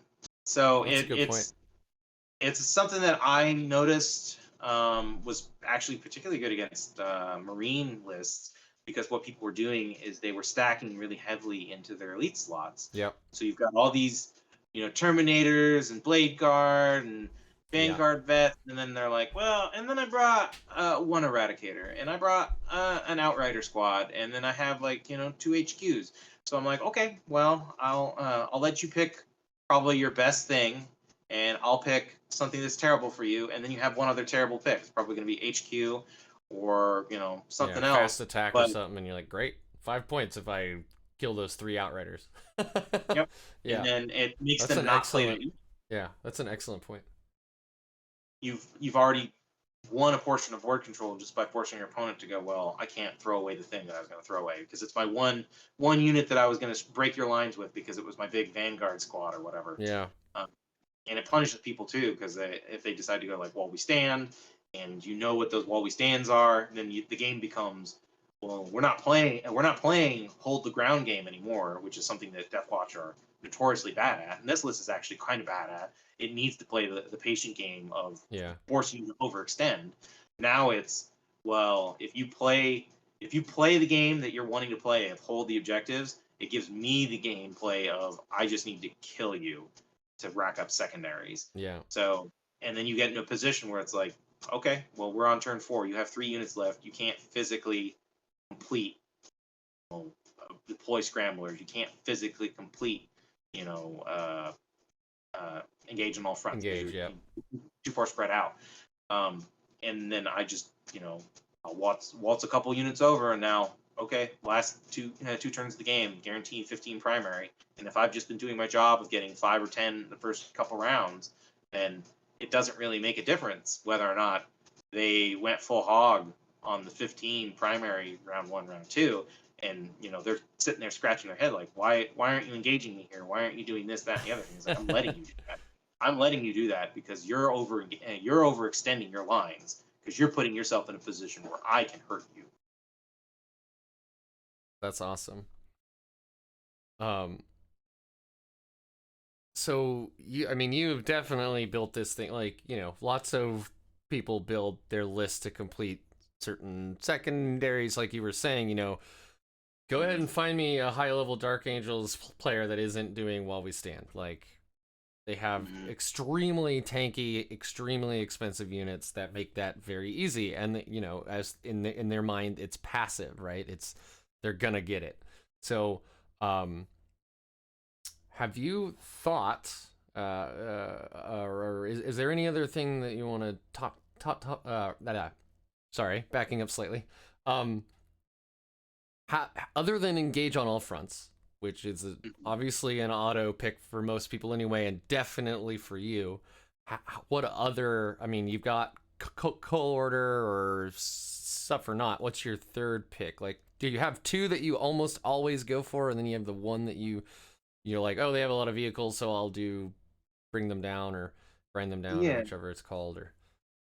So, in terms of the other secondary picks, a lot of times, I'm always taking engage because that's trivial. I'm looking at whether or not I need to be downing vehicles, whether I need to be doing in the ranks. It's very much it's focused on I need to be successfully killing units turn after turn after turn because I'm already down unit count, I'm down point count. So I'm looking at ways to leverage that. So if I'm going, well, if I kill 2 of your infantry units in a turn, and the best you're probably going to be able to do is down a dreadnought or down a plane, I'm going to be successfully scoring. Grind them down. Grind them down. That's the one. Which is a big boon for me to be able to say, I can do this and successfully say that effectively I'm going to have two secondaries that are pretty much always going to be anywhere between 10 to 15 points on that, and then that third one's kind of a floater of whether you try and go for assassinate or whether you're doubling up on like a Space Marine one. Like, I've experimented with like some interesting stuff with I'm forgetting the exact name of the Space Marine secondary, but there's one where you get points for killing things in particular doctrines with particular weapons, and Deathwatch are equipped to be able to actually do that. That's a good point. Yeah, I forget what that one's called. It is like arguably considered one of the worst Space Marine secondaries, but yeah, now I can't actually remember what that one's called, and I want to. But as a Deathwatch player, I've used it before where, turn one, I know that I have an opening engagement, but maybe I'm not going to be able to kill anything, so I'll be like, okay, I throw out Codex Warfare. There we go, Codex Warfare. I'll throw out an assault doctrine just to get it out of the way, and then turn two, I know Devastator's up. I'll kill 3 units, and that's like 3 victory points right there. Yeah. And then so later stages of the game, you have a turn where all your dreadnoughts get into melee because things are getting close. You kill a couple units, and you've already got It's not a high scoring secondary by any means, but it is a secondary that you could probably reliably get 9 or 10 points out of with your Deathwatch. So if ever you're in a situation where it's like, I don't know what to take, it's a fallback move, and it is a fallback move because it's not something that I would actually take over, say, Call Order or Suffer Not the Alien. Yes. But so when you have those options, you are able to hit people at angles that they haven't really built to fight against. Because not many lists that's awesome. Anticipate the sideways attack that you're trying to do with what I'm trying to make happen. Yeah. So for those because this is a secondary almost no one takes, I'm just gonna explain it really quick. But basically you get one point at the end of the battle for each enemy unit you've destroyed in a doctrine and it with that doctrine's corresponding weapon. So if you're in Devastator and you kill a unit with a heavy weapon, that's a point, or a grenade, because for some reason Devastator is also grenades, even though that has come up exactly 0 times that I've ever been aware of. So then assault and rapid fire in the tactical doctrine, and then obviously melee and pistols in the assault. So it is arguably considered one of the worst ones for normal Space Marines because they are stuck in they only pick on turn 3 between 2 doctrines, while we Deathwatch players get to just pick the whole damn game, which which doctrine that we're in. So obviously with the normal caveat of the number of them maximum, but still, that's a great point where like the flexibility of Deathwatch actually makes that one not anywhere near as bad as it is for say Ultramarines or White Scars. Yeah, because you can kind of plan around it too, because you can be like, okay, I'm not going to use my Devastator Doctrine this turn, but I'm going to soften up, 4 or 5 units. Just leave them low enough, and then next round I'll turn that Devastator on and score, 4 points off of it. Yeah. And so you can do things like that to trip people up because they're not understanding like I'm not intending to kill you. I'm saving you for last. Yeah. Yeah, it's like the is it thin their ranks where you actually don't want to kill too many units in a turn. You just want to kill. I mean, if you want to be efficient, you want to kill exactly one more unit than you lost to potentially score the most points. But I've taken that one and then I've had a turn where like I wipe out 3 units and I'm like, oh, that was, that warrior blob was down to 2 warriors. I could have maybe just saved him for next turn because he's already used his resorb, and it was guaranteed more points next turn where things might get a little dicier. But if you're also knocking out 3 of their units in one turn, you're probably already doing pretty good anyway. Yeah, I mean that's kind of the secret sauce. You like I was saying, you're using those planes to attack the weak flanks. So you're just picking up those easy grind points because you're killing two intercessor squads a turn, or you're getting in the backfield, you're picking up a couple guard squads here and there, and then it adds up because then their choices are like, okay, well we'll attack your vehicles that are all either -1 to hit or what have you, and it's even a bad pick too to go into bring it down against the list because that's the obvious pick. It's got so many vehicles, but with the changes they did to the secondary, you're only if you kill every vehicle on the list, you still only get like 12 points off of it. Yeah, and if like 12 or 13 points, so you can't even get your full secondary, and you're committing yourself to basically tabling me. Yeah, and I was gonna say, and if you're gonna lose all of your vehicles anyway, you're being tabled, and if you're being tabled, you've probably massively lost anyway. So it's like, making it they win by 11 points instead of 3 points is not that big of a difference.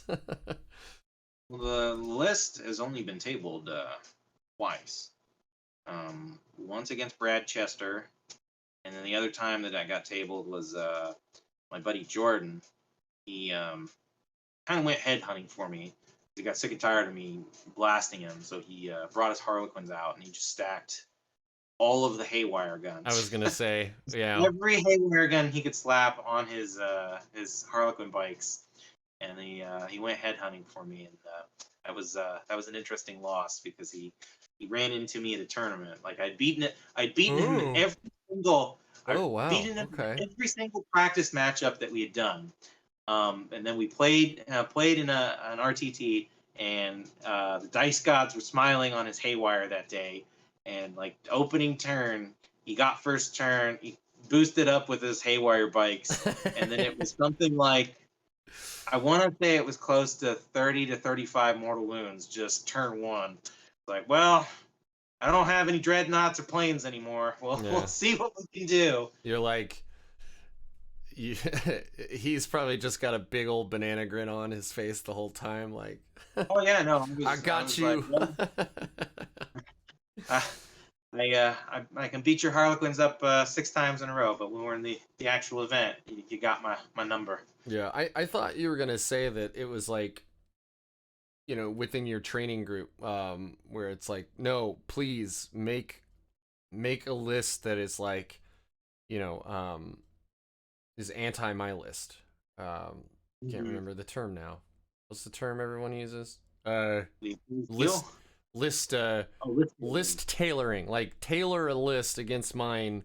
And Jason Snagowski was saying that actually it's a great way to find holes in your list, is have your friends actually try to build lists that are focused on taking out your list. And if you can conceivably still eke out wins or close losses against that list, then you probably have a pretty solid list. you know so speaking of lists and optimization, we're seeing a lot of relic contemptors out there right now, and you have 2 fairly cheap dreadnoughts, and you have 3 fairly expensive ones. Have you thought about like trying to eke out 10 more points somewhere and get rid of the ironclad and get a Volkite relic contemptor and all that? That's something that I've been discussing in our training group. I think Deathwatch may actually have the best support for those Volkite Contemptors because of the fact that we have access to the Toma Ectoclades. Mm-hmm. Because the whole big thing on it is you're fishing for 6s to trigger those mortal wounds. And if you have a way to just flick full rerolls to wound, they're golden. And if you get a couple of those in a list and you point them at something, they're gonna kill it. Yeah. I'm looking at your list though. I mean, you can get 5 points from the Combi Flamer on the Watch Sergeant, but like, I guess, I don't know.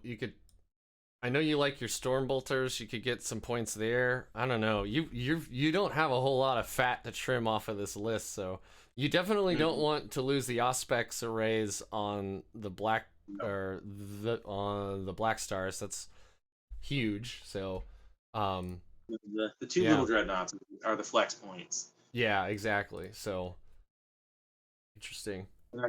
Maybe might change out the frag cannon squad. Make them just cheap bodies to throw them out there. Yeah, if you go comparative to the damage you do versus the Volkite.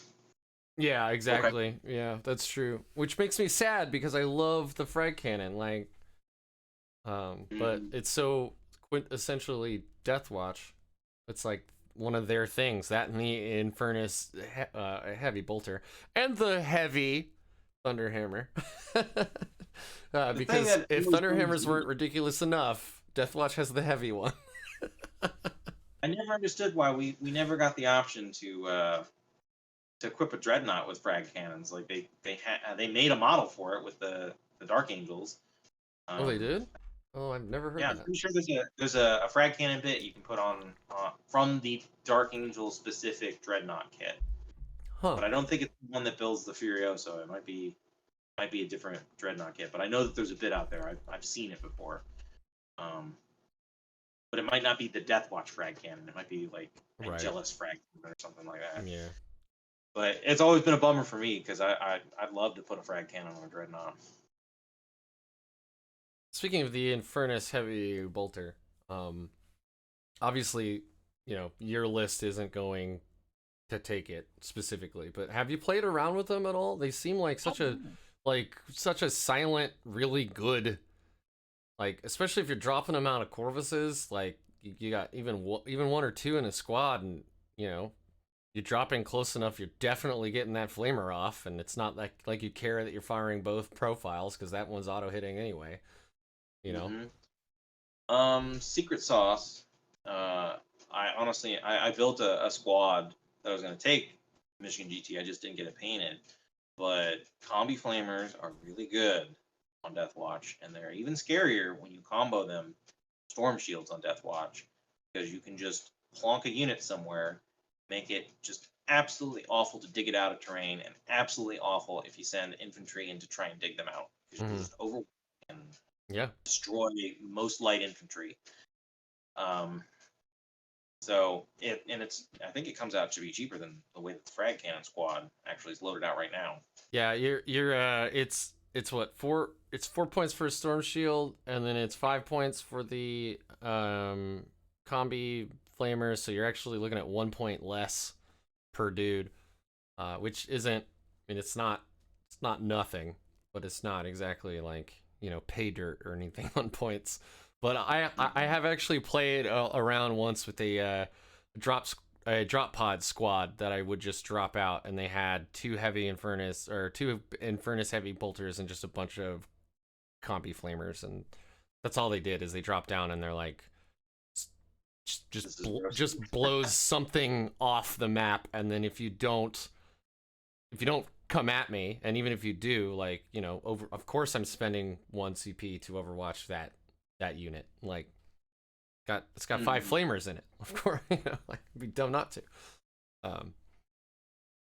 Yeah, I it's really cool to see. And then there's other things too popping up. Jason Snagowski and Jack Harpster, I think it's Jack. At the Atlantic City GT, they both had the Vorkan pattern auspicitor, the +1 to hit against flying units. I don't know if that one also only affects core, which means it definitely wouldn't work so hot in your list, but I know Harpster is also running 5 dreads, so I don't think he would take that relic if it didn't. Actually, you know what? I'm just gonna look it up. How about that? That makes a lot of sense. Let's just look it up. Oh no, is it Vorkan? I'll figure this out. Anyway, yeah. So there's a lot of like these silent picks or these underutilized picks that I think are just like very, very good for Deathwatch, and it's just they haven't really, like, people haven't really checked it out yet, you know. Like there was a Smash Captain build that I was floating around for a bit that was I forget the exact name of the relic. It's like Eye of Agrax or something like that. But it lets you just ignore hit modifiers, so you can throw a Thunderhammer on a captain. Yeah, the Eye of something. The Eye of Abiding. Actually, I just pulled it up here. Yeah. Yeah, so you can throw a captain out there, still hitting on 2s no matter what. And then you can take the Warlord trait that gives them access to a second relic, so you can like Mastercraft his Thunderhammer, or you know, you can do all kinds of crazy things where it's like it's a Thunderhammer that on 6s to wound ignores vulnerable save, so you can throw them like a Greater Demon or something like that, and potentially do some real damage. So there's a lot of stuff that's just it's like edge case stuff where you need to have a very particular plan to use it, and the most popular stuff in the game are things that just you don't really need to worry about that. You can just be like, you know what, the Triptych Whip and Razor Flails, that's always good. There's never a time where you never want to do, yeah, it's true. Like just that's never a wrong pick. Yeah, but ignoring -1 to hit, there's times where that's never going to come up. It's true. Yeah. The Vorkan pattern auspicicator, I mispronounced it earlier, does just do Deathwatch core. So I don't think Relic Contemptors are core. Actually, I have that up too. I can look it up. They are. They are core, yeah. So they're core. I know Redemptors are core. So is the Corvus? Corvuses are not core. Yeah, it's not. But still, I mean, you would have that back on a character that's babysitting the Dreadnoughts anyway. So, anyway, he was impressed by the fact that there are so many units in the game with fly, and the units in the game with fly are generally ones that you don't want around either. You want to kill those raiders. You don't want, like Sanguinary Guard up in your grill. You don't want Vanguard vets in your grill, but it almost like directly penalizes an opponent for taking the units that are best at like taking out your Corvuses. And it's just guaranteed +1 to hit against flying units. So it does kind of make the Tech Marines thing not that great against those same units, like Awakening the Machine Spirit or whatever it's called, where they get +1 to hit, but at the same time it's like really reliable too. It's everything in a 6-inch bubble. Yeah, the big issue with that would just be finding a character to slot it on, because Right. that Yeah. Tech Marine has so many things on him. He's got no more room. Yeah. Yeah. And Yeah. then I could conceivably swap out, But the you know, Dominus Aegis is giving you your invul, and there's so much AP in the game right now. Like your invul is effectively your armor save now. So if you don't have one, and then you're hit with a -4 AP plasma gun, it's -5 in the Devastator Doctrine. It's not like you even get a save. So. I've actually been experimenting with Hellblasters. Oh, I'm glad you brought that up because I have been too, but please go ahead, sir. I think that the assault incinerators on the Hellblasters is going to be the secret tech pick. Yep. For moving forward. 100% agree. Because because I've been using them in my Raven Guard, and just the fact that you were talking about like those, quasi-invincible hordes of 20 sisters that, ignore AP 1 and 2 and they're in cover and this, that, and the other thing. It's like, it's an AP 4 weapon that wounds you on 2s. It doesn't care. Yeah. It does not and care. So you can reliably mulch, 10 to 12, those infantry models in those hordes that people are expending the CP and the strategy and the warlord traits to make them good. Yeah. And you're just negating all of that effectively. If you just shove them right off their armor save and they don't have, sisters always have a 6-up, but I'll take a 6-up every day over a 3-up. Like, yeah. If you're knocking them down to that, they're having a bad day. No one likes ask any orc player, no one likes making those 6-up armor saves. Well, the other thing too about these new books that are emphasizing horde play is that none of them so far have gotten a recycle strat, to my knowledge. There's no way to be like, I'm going to spend 2 CP and that unit of, Skitari that you've decimated comes back full strength. Like, You mean they like, don't have any... like Green Tide with orcs? Yeah, I would be very surprised if they take away that strat in the new book. I would be very surprised because that is so orc. That's like... But that's orc. Yeah. But these other factions, or even like Drukhari don't have a way to replenish a unit. But if you have anything high volume. Yeah, they never really have. I haven't played much, obviously. I got like 1 or 2 games of TTS 8th in before 9th hit. That's how baby soft I am. But yeah, I don't think any of those factions have ever had the ability to replenish themselves. It's actually pretty rare over. Like Necrons, obviously that is their shtick. Like reanimation protocols, that's their shtick. And then orcs have that one strat, but I can't. You would think that like Gene Stealer cults or Tyranids might have something similar, but. So yeah, we were talking about hordes. Yeah, yes. Horde armies and playing against them.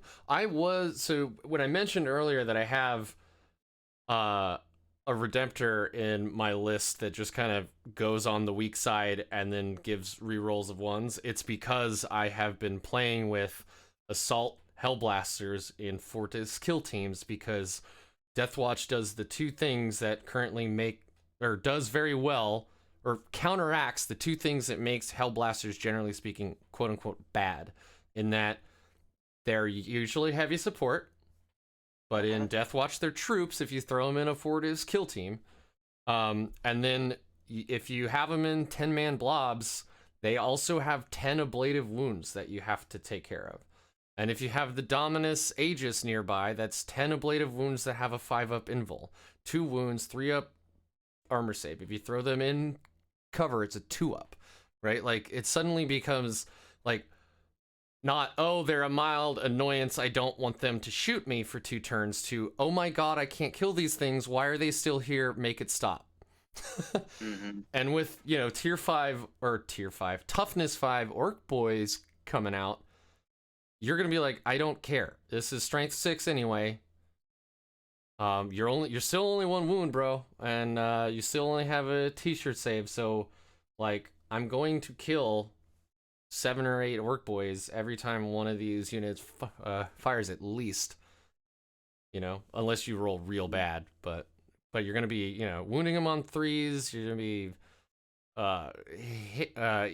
and you can advance them. Like, that's awesome, because you can like really move them up the board if you need to get them in a spot real bad. You can, right? They won't rush up there and then not shoot. You can still shoot even if it is at a -1, but you can always make them white scars, and then they can advance and shoot without penalty. I think they're really good in Deathwatch. I think they're so in other. I know there was an Ultramarines 8th edition build that was like insane with them, but I think that got nerfed. But like that was Golem Death Ball. Yeah, there's been Deathwatch SH, I think is their username on the Deathwatch Discord, but that guy has been pushing Assault Hell Blasters for months.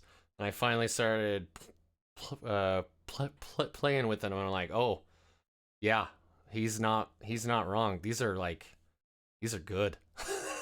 No, they have a definite purpose, because you need to be able to reach out, and if you're not able to completely destroy a unit, because you've got like hyper efficient Drukhari where anything they touch basically dies in melee. It doesn't matter what it is. It's true. Unless it's like a TA vehicle. But then at the other end of the spectrum, you know, you have to be able to effectively do damage. But a lot of these horde units that are dangerous, that are scary right now, where people are like, oh man, this 160 point, you know, AdMech troop unit, you know, for 1 CP can effectively kill like Mortarion. You know, because they wound on 4-ups to hit, because somebody thought that was a good idea. That you need to be able to do something about it, and you can't.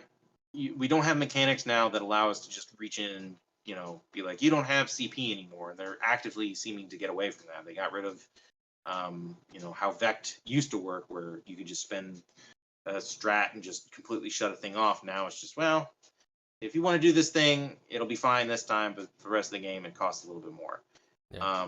It looks like they're kind of paring away the ability to interact with your opponent's command points in that way, which means that you are in a situation where you're always expecting your opponent, whatever their best combo is, you're expecting them to be able to do that with those resources. Yeah, you know, it's true.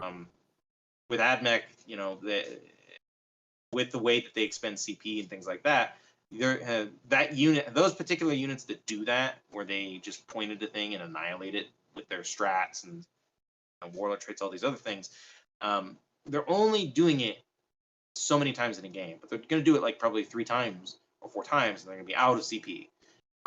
So you're in a race at that point.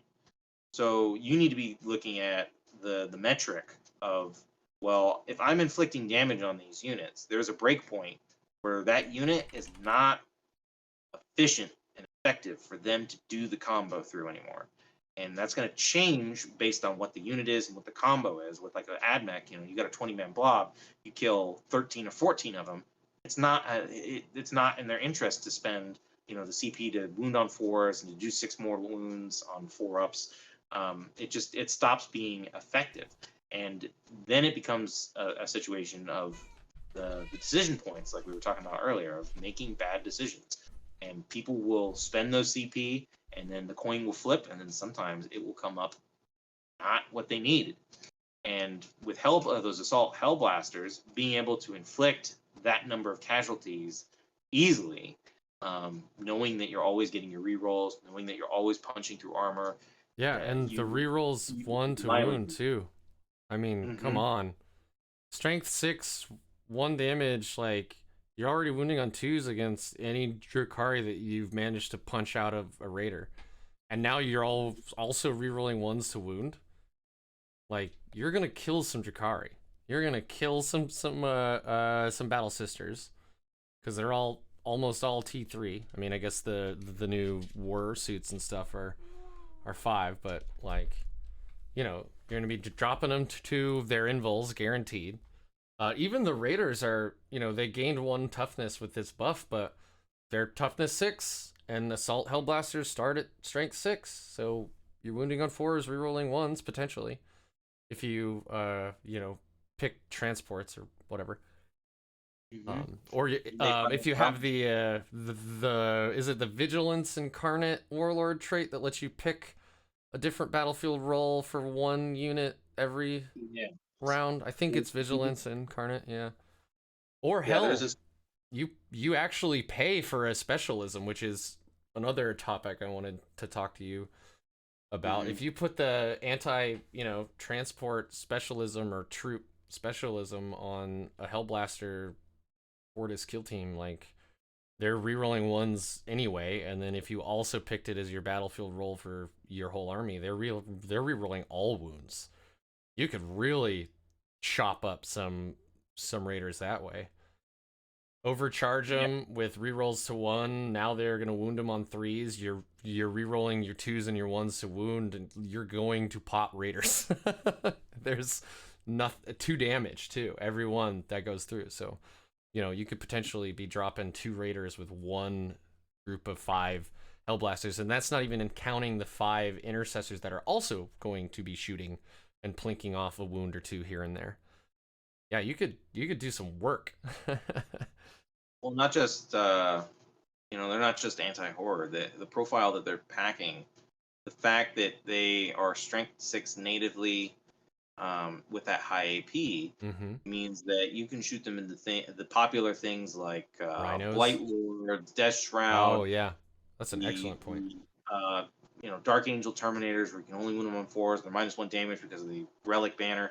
Like, all these profiles that are, you know, designed to counteract the you know, the normal way that you use plasma, where it's like, you know, a strength 8 weapon that's damage 2 when you overcharge it. Like, you don't care, because you're just punching through the armor save. You're winning them on 3s or with Dark Angels 4s, but you have that high volume to be able to say, well, reliably, a 5-man unit of these Hellblasters, you know, they'll probably kill like 2 Blight Lords, just, you know, trivially, just because of the way that they work.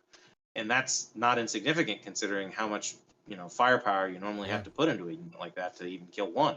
And then again, like, if you're running him in a full strength like Fortis kill team, you also have because you'd be dumb not to bring the assault auto bolt rifles, so you're getting another 15 bolter shots right behind it. Like, yeah, it's low AP. It's maybe -1 if you're in the tactical doctrine, but like, those are the ones that you hope chip a wound or 2, and then like you're betting on the punch of the Hellblasters. And I just love the Hellblaster models too. So I think that, you know, I was sad when I started to get into the game and I saw a few Space Marine armies actually bringing plasma. I thought with a whole dedicated plasma unit that folks would bring them more. So I would be honored to lose some Hellblasters in a game playing Deathwatch. So they earned the black. Yeah, for sure. Their vigil has ended spectacularly. Yeah, the you know, the point cost on that particular unit, because it's only like 20 points a pop for the intercessors, so it's straight up. So it's 265 for putting the 5 guys down plus the 5 Hellblasters embedded in it. Yeah, if I bring up my battle scribe right now, and I'll let you know, because so a Fortis kill team, yeah, with the Hellblasters and Intercessor, you're at 265. So 280 if you throw like an Aquila specialism on there, if you got some points left over, and then you're definitely probably having them, you know, rerolling 1s against raiders or whatever other elites maybe. Yeah, because the only really good specialism is the Aquila one. I haven't really rated the specialism super high in my time with the book. I think I feel like they were going in the right direction, but like design wise, I think they weren't quite right. Just because Deathwatch as a faction has so many rerolls already available to it, just through their chapter tactic and watchmasters and captains, and Yeah. you have the the Toma Ectoclates just give you full rerolls against the data sheet. And then if you have a Watchmaster, you can just change what you want. So there's like a ton of ways to manipulate how you're getting rerolls. Yeah. That's true. And then you have these specialisms, but you're already playing at a heavy points premium to bring Deathwatch. So you're adding on to the the problem that you already have of like, how do I get enough volume in this list to be effective? And 265 is okay, because like I was talking about earlier, where list building stage, I'm compartmentalizing that any particular loss, I'm not losing a whole lot. 265 starts to get into territory where it's a little bit iffy, because somebody can throw something cheap in, tie him up, or kill the unit, and then you feel like you really lost something. Yeah. But it's on the low end of, I don't know about this. When you start getting to 300, 400 points, you better have a real plan Like to make it work. Indomitor kill team. Yeah. Yeah, Indomitor kill teams are one of those things where, in my opinion, they are a hammer, but by bringing that hammer, you have made every problem a nail, and that is a real danger. Yeah. Because it falls under that archetype that I was already saying. Like I posted on this on Reddit, and I talked to people on forums about it, of like that you're running a risk of, with these archetypes, that you're committing a lot of points to doing a particular thing, but it's a particular thing that's been solved. Like firing a bunch of eradicators behind the wall of wounds, you have become a problem to deal with, because your opponent needs to figure out a way to handle it, but you have very, very limited parameters that you can actually do things with the unit. It doesn't particularly move fast. It cannot fight in assault very well. No. It is vulnerable to pushing mechanics. They're not bad in melee, but they're not an assault. Yeah, they're not they're not Vanguard vets. They're definitely not Drukhari.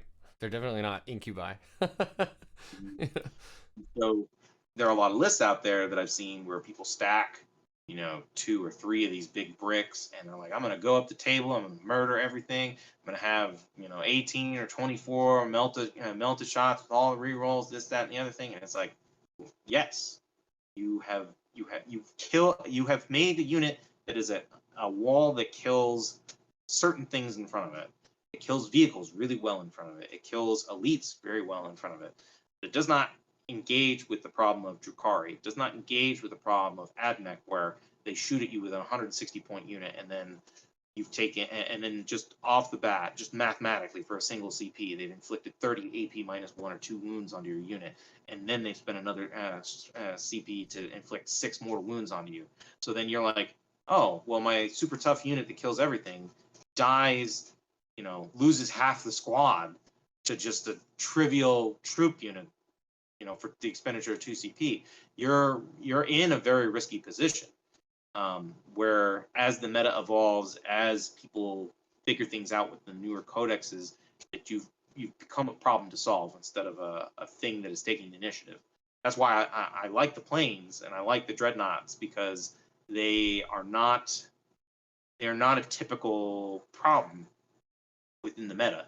People are not geared to handle the problem that planes present. Like Michael Sarapata, he did really well at Motor City Mayhem. He took like 6 Admech flyers, and actually the weekend before the Motor City, he was actually in town. Came in 12th. It looks like he only lost his last game.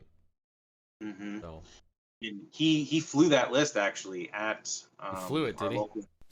Yeah, he flew that list. It was either that exact list or a variant of that list, but he was running a bunch of Admech flyers the weekend before, and so we got a little bit of a preview of what he was doing. And it was kind of one of those interesting things, because the people in our training group, they knew how dangerous it was, because we play with planes, we play with what we're geared to deal with that threat. We understand what it means.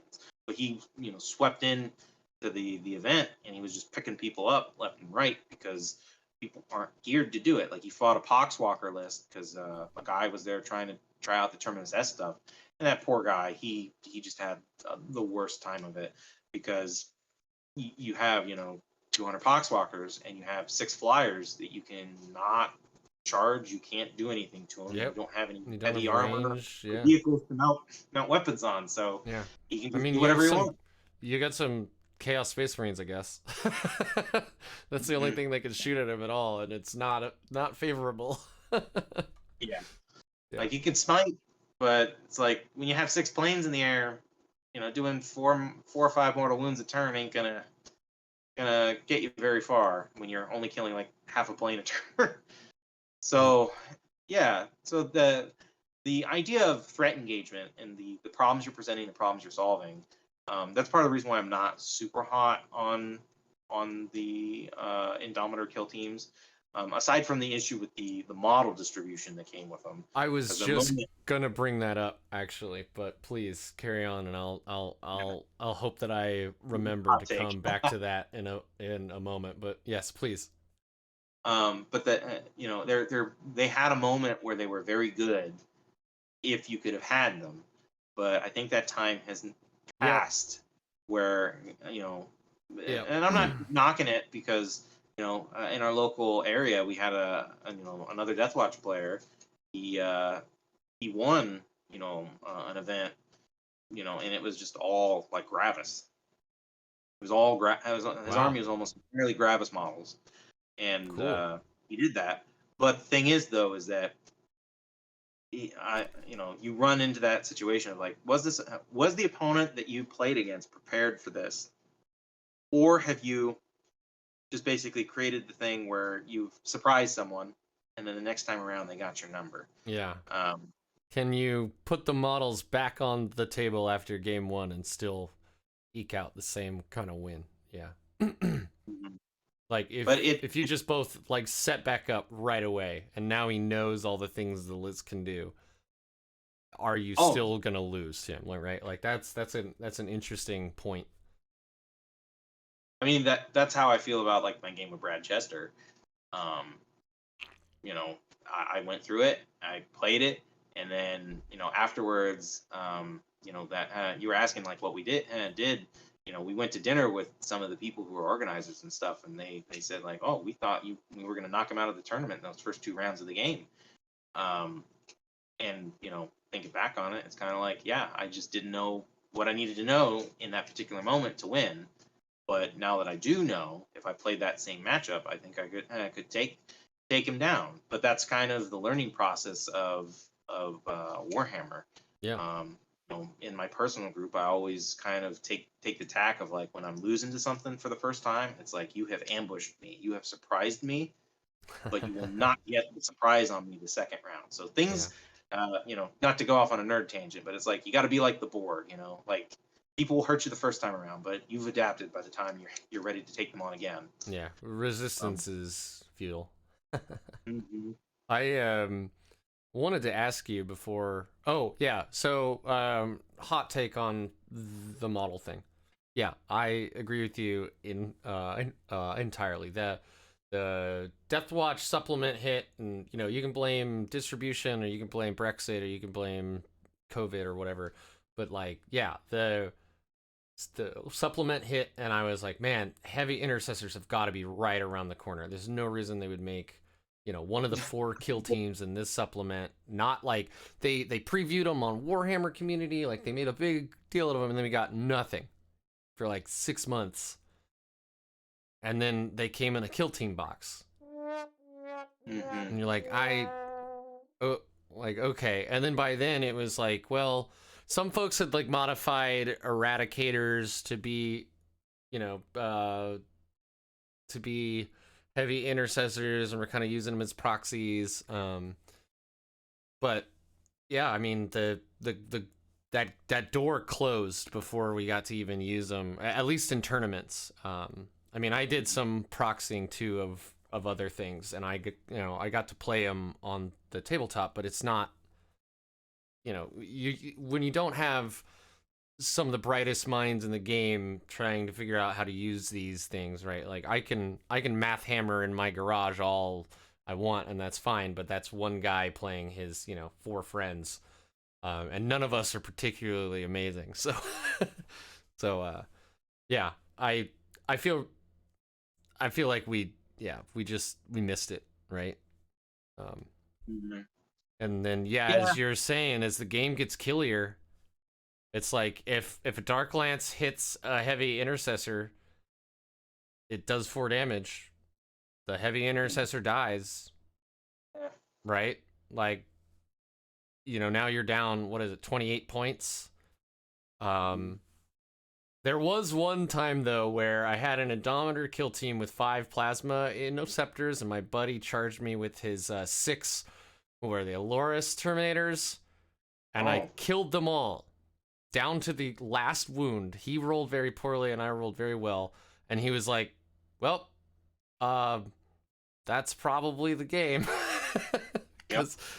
And he said, by the way, on my next turn, I would have spent the one CP to make them all each one of them 1 unit, and then you don't, and then you don't get blast. But that's totally just a dorky anecdote. So I still what's that? It's Sorry. fun. Yeah. That strat is really fun.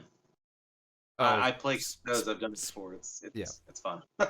It's really funny when I watch bat reps and they do it, and I'm like, damn, I always forget they can do that. And then it's like super obnoxious because they have 4 up and a ton of wounds and great saves, and they're just like running around being a nightmare. I'd love to see a game where somebody just took like 30 of them and just did it turn after turn after turn. It's like, yep, I've got 30 of these Terminators. Yeah, I got 30 units now. Mm-hmm. So they're all OBSEC. Yeah. Well, it's kind of like playing Deathwatch, right? We can get OBSEC Terminators too. The only other army I know of that can do that other than Custodes is Grey Knights, because you can.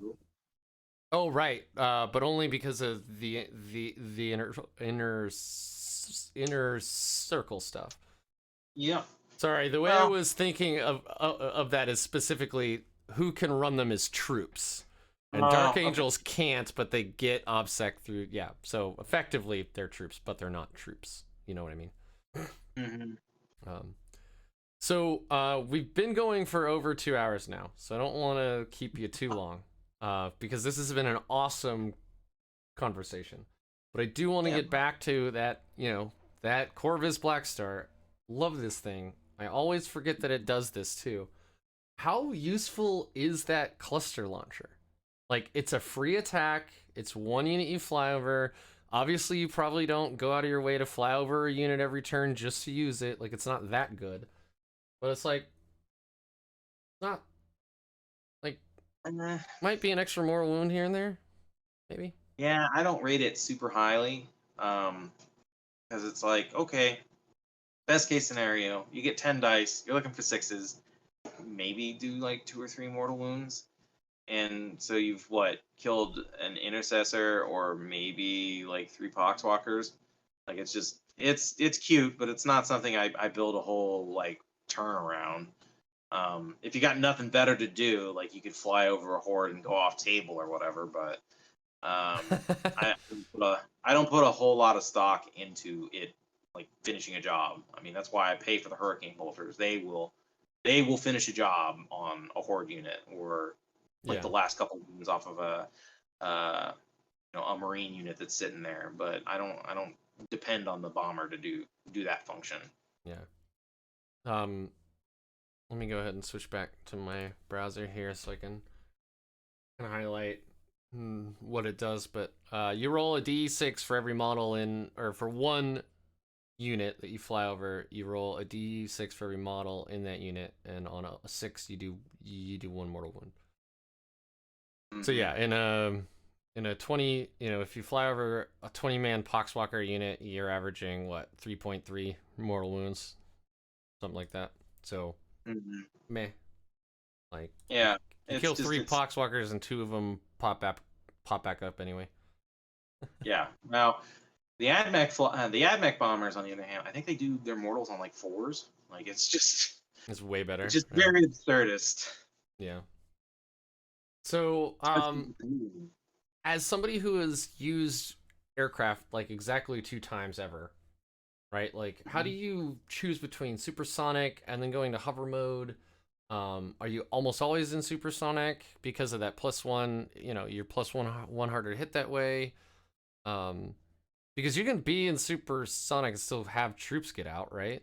You don't have to be in hover Yes, mode. So, you can yeah, get out as long as they get out before you move. right, yeah, Um, the thing about playing the planes effectively is you're constantly doing math, and it's one of those things where you're doing a lot of geometry and math, and you're looking at threat ranges because you need to be knowing where every gun on the table is that could potentially do damage to them. Because normally, from deployment perspective, you are going to be trying to draw out your opponent's drops with other things, and then looking at, well, he's put a bunch of las cannons in this corner. How far out can they hit? Oh, he has a plasma unit. Okay, how far can that plasma unit move and shoot? And then you, as the Deathwatch player who's playing with Corvuses, you need to be looking at that and going, well, this is the safe zone. No matter what my opponent does, he can only hit me with 1 unit, or he can never hit me. It is mathematically right, impossible for him to do anything to these planes on this turn. Or you're putting yourself in a position where you're like, I'm putting this plane here, and I'm putting it here particularly because I know I'm going to spend the 2 CP to protect it because it's not going to be the closest target, but yeah, it'll still be in an advantageous position.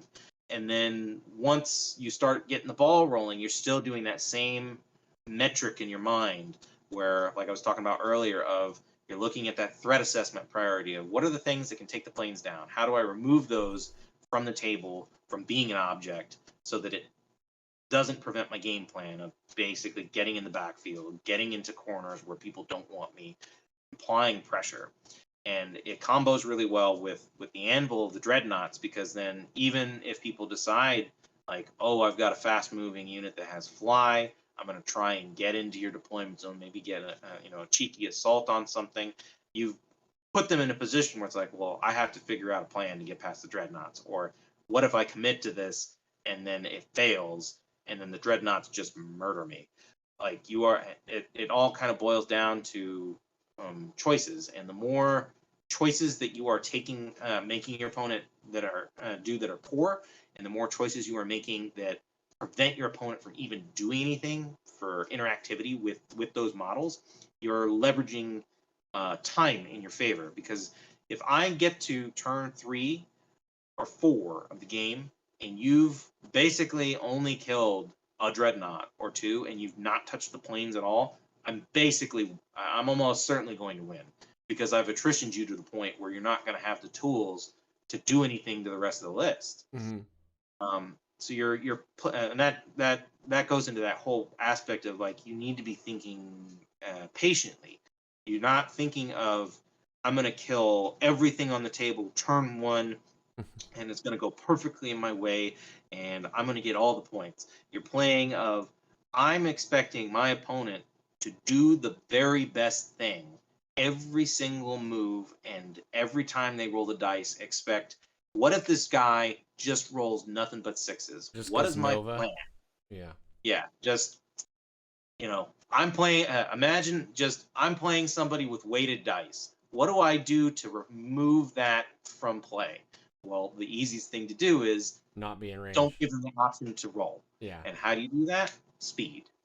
Knowing those threat ranges. Speaking of speed, have you played this list against the new AdMech laser chickens very much yet, or That is the Iron something that I have yet Striders? to test it against. I know that the problem with the laser chickens, in my thought process with them, is the laser chickens will demolish a flyer. They'll kill a flyer off table, no problem. Um, I haven't seen people really running them like en masse, but that may just be a model issue. Like, I know you can Yeah, do like up to 18 of them. Um, but they are also relatively frail for what they are. Well, Because I mean, they're 65 points. They do have 6 wounds. I don't think the rest of their defensive stats are very good, but I mean, they do have 6 wounds. And then, like, what makes them really scary to me is, like you said, they have speed. But then on top of speed, they also have, I think it's a stratagem where they can turn their weapons into assault. So they can advance and still fire their las gun, which makes their threat range like even, or sorry, las cannon, not las gun. Very different. But they can still fire their twin las cannons after they advance, and you know they're already fast in the first place. Now they get, you know, you assume they get a 3 or 4 on their advance, you know, or assume they get a 6. Now you have like, man, actually, I'm gonna look them up because now I want to know for sure. Oops, let's see. Here we go. The Iron Strider, yeah, 6 wound, toughness 6, 10-inch movement. Yeah, they've got the twin Cognis las. Oh, they're just assault 2 all the time. My bad.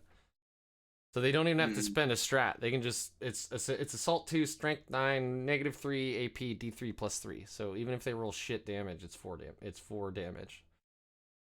Woo! That is a bad matchup though. Like you can't like it is 100% a bad matchup for the Flyers. Yeah. But that's also kind of the metric you need to take into consideration.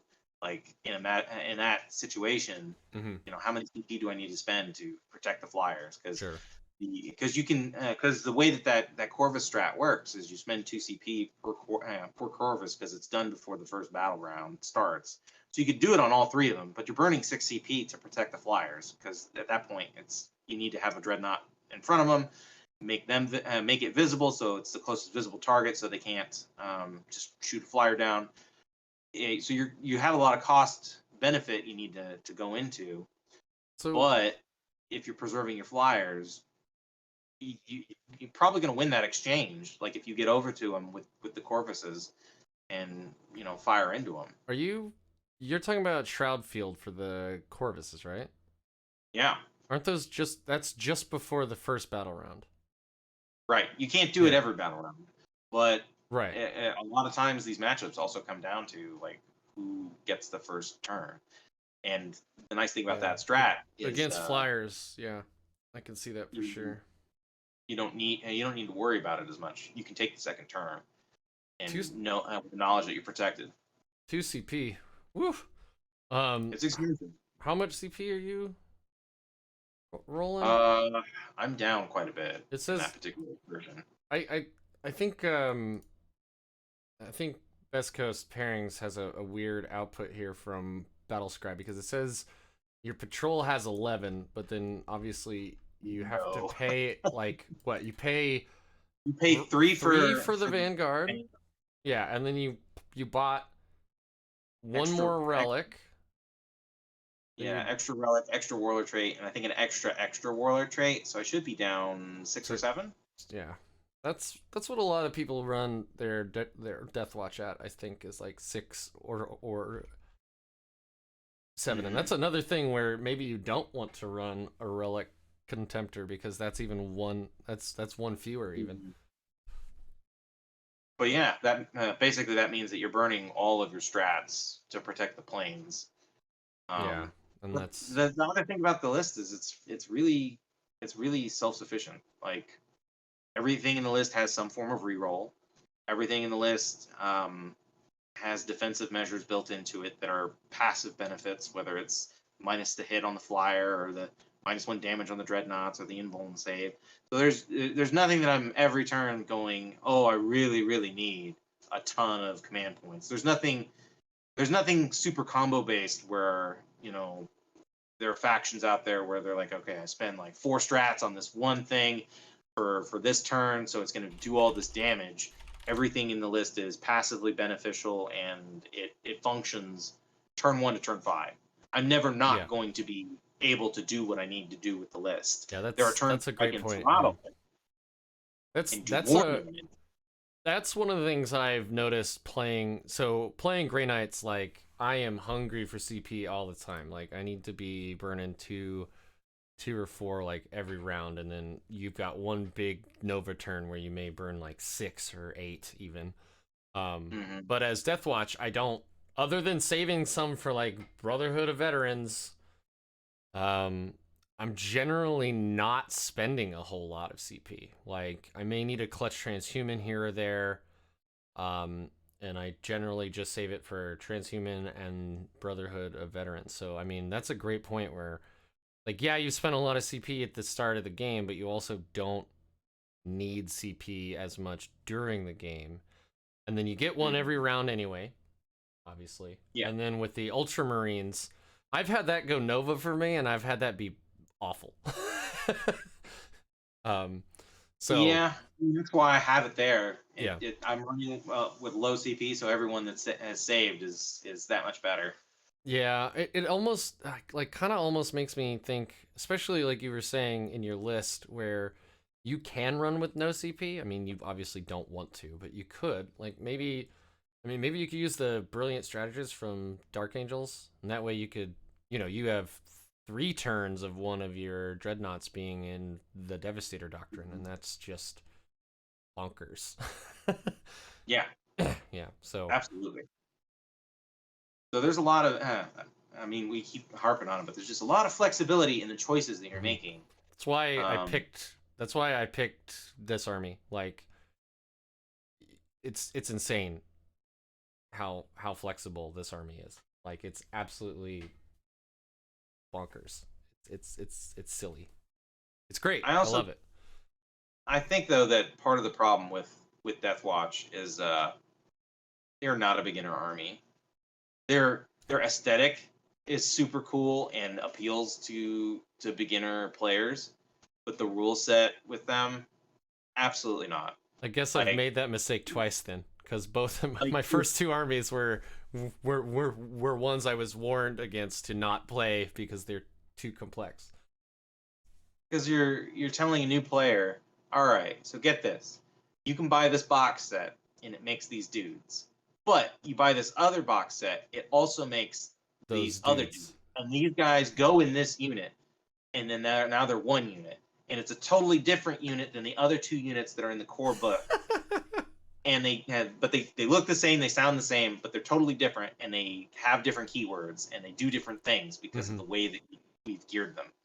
And then you get into like building like a veteran kill team where it's like, all right, you've got one guy who's a biker and another guy's a jump pack and another guy's a Terminator, and every single guy has a different weapon, and maybe 2 of them have storm shields, and you're just given information overload to a new player because it's just like, I don't know what's good. It gets really funny there with the bikers too, because you're like, all right, if you have more bikers than every other, then you're tier 5 or you're actually toughness 5 as well. So like it gets even dumber. And then you throw in special issue ammunition where you're like, no, these bolters are pretty much the same as these other bolters from these Primaris guys, but they're actually different because they're worse, but then you can make them better.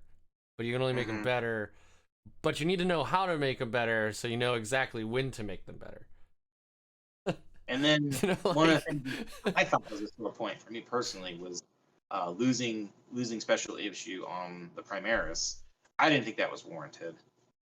You compare it to like the stuff that Admech have now and Drukhari have now and Sisters have now, and it's like, okay, this is a unit that just always hits on 2s, full rerolls to wound, it's AP -3 or 4, it's multi-damage, or this unit spends 1 CP and potentially kills Mortarion.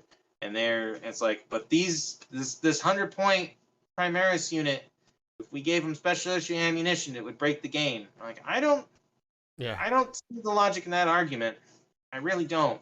And it feels like a disservice to Deathwatch, because that could have literally just been the chapter tactic of like all or not the chapter tactic. Your bonus for being pure Deathwatch. Yeah. Just being, you get the special issue ammunition on all your bolt weapons, in addition to your reroll mechanics and your doctrine control.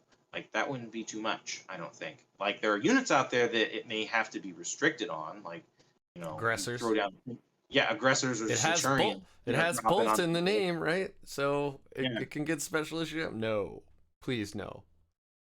I Yeah, mean, like you it'd could be do really things. fun, but it'd be oppressive. Yeah, I think it's just one of those things where they were playing very conservative with it because, and it's very strange to me too because they weren't even that great in 8, to be perfectly honest. Like they didn't seem to rock the tournament world at all. Yeah, and that was you are guaranteed to wound any infantry on 2s. Yeah, Like, infantry and monsters. yeah, that was a crazy special issue ammo. Now it's +1 to wound, which is still very good. Yes, Like, not as good as it was. You no, can't but just flat but Mortarian. but it's also, more flexible because you can use it. Oh no, it's still only infantry and monsters, isn't it? Yeah. Can't use it against vehicles. Never mind. Almost said something dumb, but I caught myself. Surprised they didn't take the opportunity to turn one of those rounds into like a haywire round of some kind. Because you would think that would be a thing. Yeah.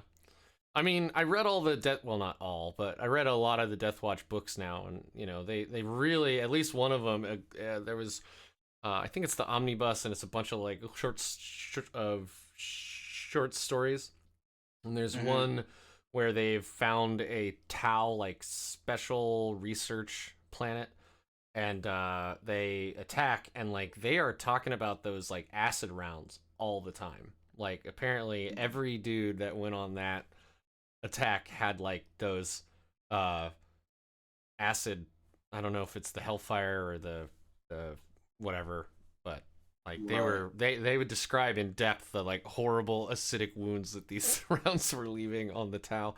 But Yeah. I mean, Special issue probably should go back to the Primaris on the next go round.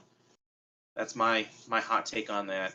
I miss having my intercessors because it definitely feels like, yeah, they were trying to make a differentiation, but I don't think they leaned into it particularly hard because there's literally like the 1-2 units that have access to the bolt gun rounds because it's like the veterans and the bikers. I mean, it's any unit that can take the Deathwatch bolt gun or the Deathwatch combi guns. So yeah, I think you're right. It's actually, I don't even think the bikers have Deathwatch twin guns, do they? Or maybe I'm thinking, well, let's find out. Let's go down this. Or maybe one of those silly cases where together. there was something in the book where there's literally one guy in Kill Team Cassius who has like a special bolt gun that's only his bolt gun. It appears nowhere else. Yeah. Boo. So on the veteran bikers, it is a twin bolt gun. It is not a Deathwatch twin bolt gun. You can, however, give them a stalker pattern bolt gun, which gets special issue ammunition. So okay, whatever. So yeah, that's on the Deathwatch veteran bike squad. That does not have special issue ammunition. So it's basically just the veteran squad. Show that here. Yeah, it's like, yeah, actually, Terminators can't either because they don't have bolt guns. They have storm bolters by default. Yeah, I guess it's the special Deathwatch characters. It's the Watchmaster. Like, I know he gets special issue ammunition with the Vigil Spear. And then I bet you, man, what's his name now with the stasis grenade? Artemis. Oh, Artemis? I think Artemis gets it, probably. Yeah, he does. He's a special. He has a special named Flamer, like Extremis or something like that. Hellfire Extremis. Yeah, it's a combi flamer. Yeah, me and Artemis don't have a good history. I guess the stasis grenade used to kill him or something. Yeah, it's just the funniest thing. So, so during Motor City Mayhem, Brad Chester got confused for a second because he went over to one of my units and he was like, "Okay, I'm gonna open fire on this unit." And he like starts picking out targets, like they go to this guy and this guy, and I'm like, "What are you talking about? There's only one unit there." And he's like, "But this guy, isn't that like Artemis?" And I'm like, "Oh no, Artemis is permanently demoted to a sergeant in my army. No matter what he does, he was the one with the combi flamer in that unit. Nice. Because I bought him from a friend, and we were getting into Kill Team at the time, and I was like, I really want to try try out Kill Team. So I ran him, and Kill Team is just a watch sergeant, and he died to a Tau in melee the first time I ever used him. So he did not pay attention during his Deathwatch training at all. Yeah. And so I was like, okay, you're demoted, man. You're a sergeant. So in our personal group, he's Captain Failure. Because he has failed to do anything every time I have used him. He has died to his own stasis grenade. He has at least he can't do that anymore. Like he is he's got an uphill battle. Like if he keeps going down the track, we're gonna like demote him to like Scout Artemis. So we got into this a little bit, and we're nearing 3 hours, which again has been great. I know it's also almost 11 there. So last question, I promise. And we just got into it a little bit, but what do you think Deathwatch needs to be just that little bit better, to be an S tier, if you will, army, to be up there with like, well, I guess I'm gonna mention meta stuff that's now weeks old with the new like codexes, but like when Sisters, Chaos Demons, Drukhari now, right? Like, well, I guess Drukhari we'll see how they fare after the fact, but because Jason Snagowski said he thought we're actually very, very good, and the only thing that he would like to see is that we could take attack bikes. I don't know how you feel about that. You've already mentioned you think Primaris should have had special issue ammo from the start. Is that really it? Like, just special issue ammunition on the Primaris? No, not necessarily. I think Primaris had the special issue in 8th edition, so that was it was a take. Yeah, they had didn't even realize Deathwatch could. I thought they were Firstborn only in 8th. I thought they opened up all the Primaris stuff in 9th. My mistake.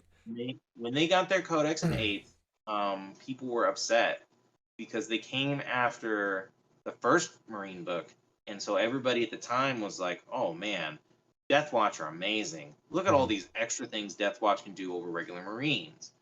But then the second Marine book came out, and it just floored everybody with its potential with the supplements and all the changes, and it started to hint at like the shape of things to come with 9th on the horizon. So people were looking at that and they were like, wow. And then Deathwatch, every time a new model kit came out, it was always like, well, we can't do anything for you because you're not regular Marines. And so they fell further and further behind the curve. With them being folded into the main book as a supplement, I think they went in the right direction of being able to keep them on par, because now we know there's going to be another Marine release. The game's stop. Like whenever that happens, it's going to show up. It'll be another lieutenant. It's fine.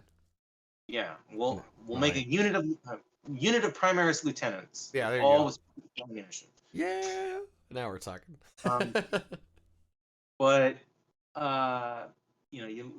you strip that away from them, because I guess there were people who felt it was too strong, it was unbalancing. I get it, because it's hard to balance.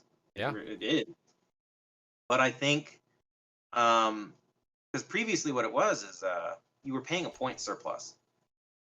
Like your Deathwatch versions of whatever unit, they were paying an extra point or two for their bolt weapons because they were getting access to the special issue ammunition.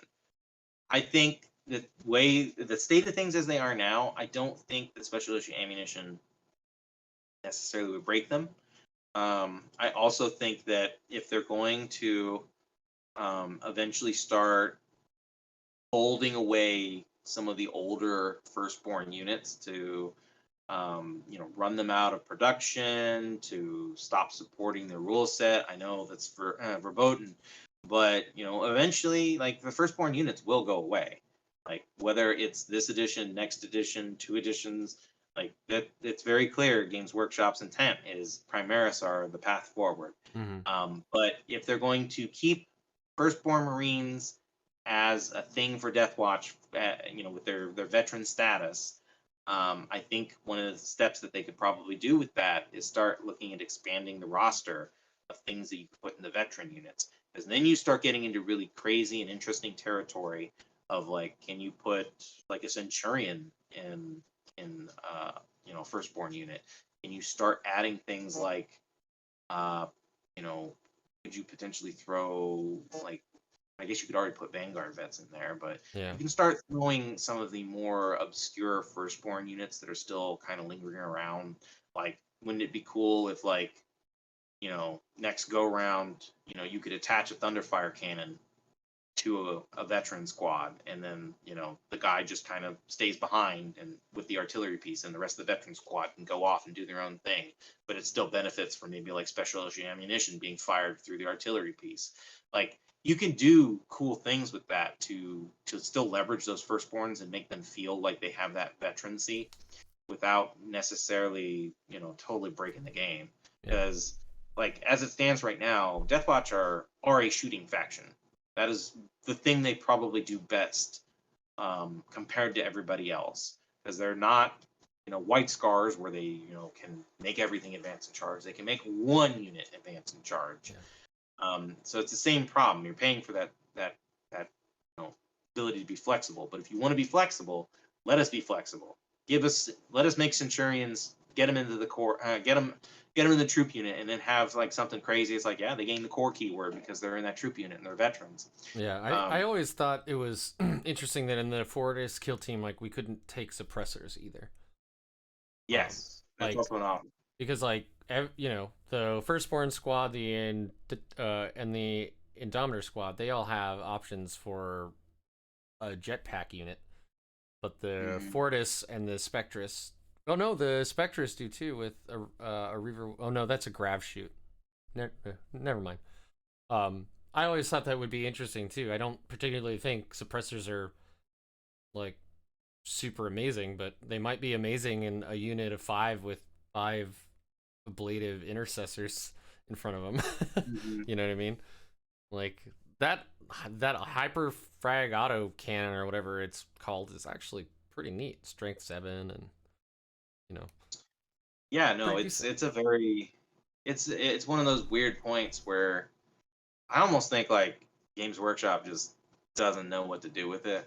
Like, they put out a box kit with that starter, and then they split Shadow Spear into 2 halves, and then they just don't have any intention to release like a single multi-part kit for them. Or maybe we're just we're waiting down the line, and then eventually like they'll show up and they're like, yeah, they've got like, I don't know, Milta Gatling cannons that are always in half range. It's like flying eradicators, why not? But until we see that, yeah, and they're perfectly balanced. And they'll be balanced because they're only toughness 4. Oh man. If only. But yeah, I think that they need to lean heavier into that mix and match feel. Like, it'd be cool if, like, I think you can take attack bikes, by the way. But I think it's in the bike units. Yeah, so you have to buy like 2 scout bikes, and then you can buy 1 attack bike, because we can't actually do an attack bike squad, but we can do a biker squad. And I don't know if it's the scout biker or the normal biker, but you still have to take 2. You're effectively paying like an 85 or an 80 point, well, almost 80 point cost just to take the attack bike in the first place, where other Marine factions can just take like, the squad of 3 or whatever it is. Like Dark Angels with the standard Deathwing and Ravenwing combo of all the attack bikes in the Ravenwing, and then all the Terminators in the Deathwing, right? So, I think it's just them kind of trying to push Outrider, or not Outriders, the ATVs. That is one of these are like 80 points to effectively be an attack bike. Yeah. But you have as many wounds. but you're Yeah, paying but only it's like 15 or 20 points more. yeah, but it's also one of the ugliest models in the game. Yes, If you it ask makes me, me. anyway, I don't like the ATVs at all. Well, I've seen a couple not conversions that I at like. all. It's not at all. Like I think they're pretty bleh. Yeah, You know, yeah. I mean, if they, I've seen the conversions where people put like the canopies on them and yeah, things like that, and I like that. But for the most part, yeah, it doesn't do it for me. me either. Mm, It just it's too low to the ground. It just seems silly that you would have a go-kart with Well, no you do. suspension. Don't you own a Land Raider, which is like one of those World War One tanks? It's also very low to the ground, if I remember right. Yeah, the difference is a Land Raider. It doesn't need to go fast. It can just slowly grind its way over things. And it's full of It gets Terminators to too, so yeah. It doesn't it doesn't need to go fast. Yeah. That's not what you bring a Land Raider for. You bring a Land Raider because it's a box. Yeah. It's the box. You put things inside of it, and people come up and they're like, "What's in the box?" And you're like, And you're like, a it's bunch of Terminators. Yeah. It's a bunch of angry bees, but the bees are giant Terminators. And they're way angrier than bees are. Mm-hmm. No, I kind of laughed when they did that point drop, and they're like, 20 points. That fixes the Land Raiders. Fixes Yeah. all the Land Raiders. Just 20 points No. across the board. No. I don't think that fixes the Land Raiders. I mean, honestly, I can't believe that they don't just all have an invul. Like, that is so bonkers to me. I mean, I think There's the Custodes one only does. one only one of the normal ones or the ones available to non-custodes or whatever does. I think it's the Banish. I don't know. I'm not gonna look it up. There's like 7 or 8 different versions, but there's only one I know with like an inbuilt invul. Like if you want to if they want to sell more Land Raider kits, if they want to see more Land Raiders in tournaments, because they are like Warhammer iconic vehicle, like you should probably make them not pop on turn 1 because they're nearly impossible to hide. They're so big. Well, they used to have Ceramite Hull. That was a special rule for Land Raiders and the Storm Raven, like a few editions ago, where Melta weapons just never got their extra pen against them. Oh, really? Yeah. So it used to be like they were vehicles that if you fired Melta and Lance weapons at them, it didn't do as well. So it was kind of one of those things when like they made the transition to 8, like it didn't translate as well because they made them, huge wound bloated things, but they didn't keep Yeah. the 16 defensive. wounds. Yeah. Which actually which isn't is even that much more than a Redemptor. A Redemptor's got 13. Yeah. I mean, yeah. And when there's a Ravager with 3 Dark Lances doing, potentially, what, 12, 16, 24, 28 damage, theoretically. I mean, if everything went as high as it could.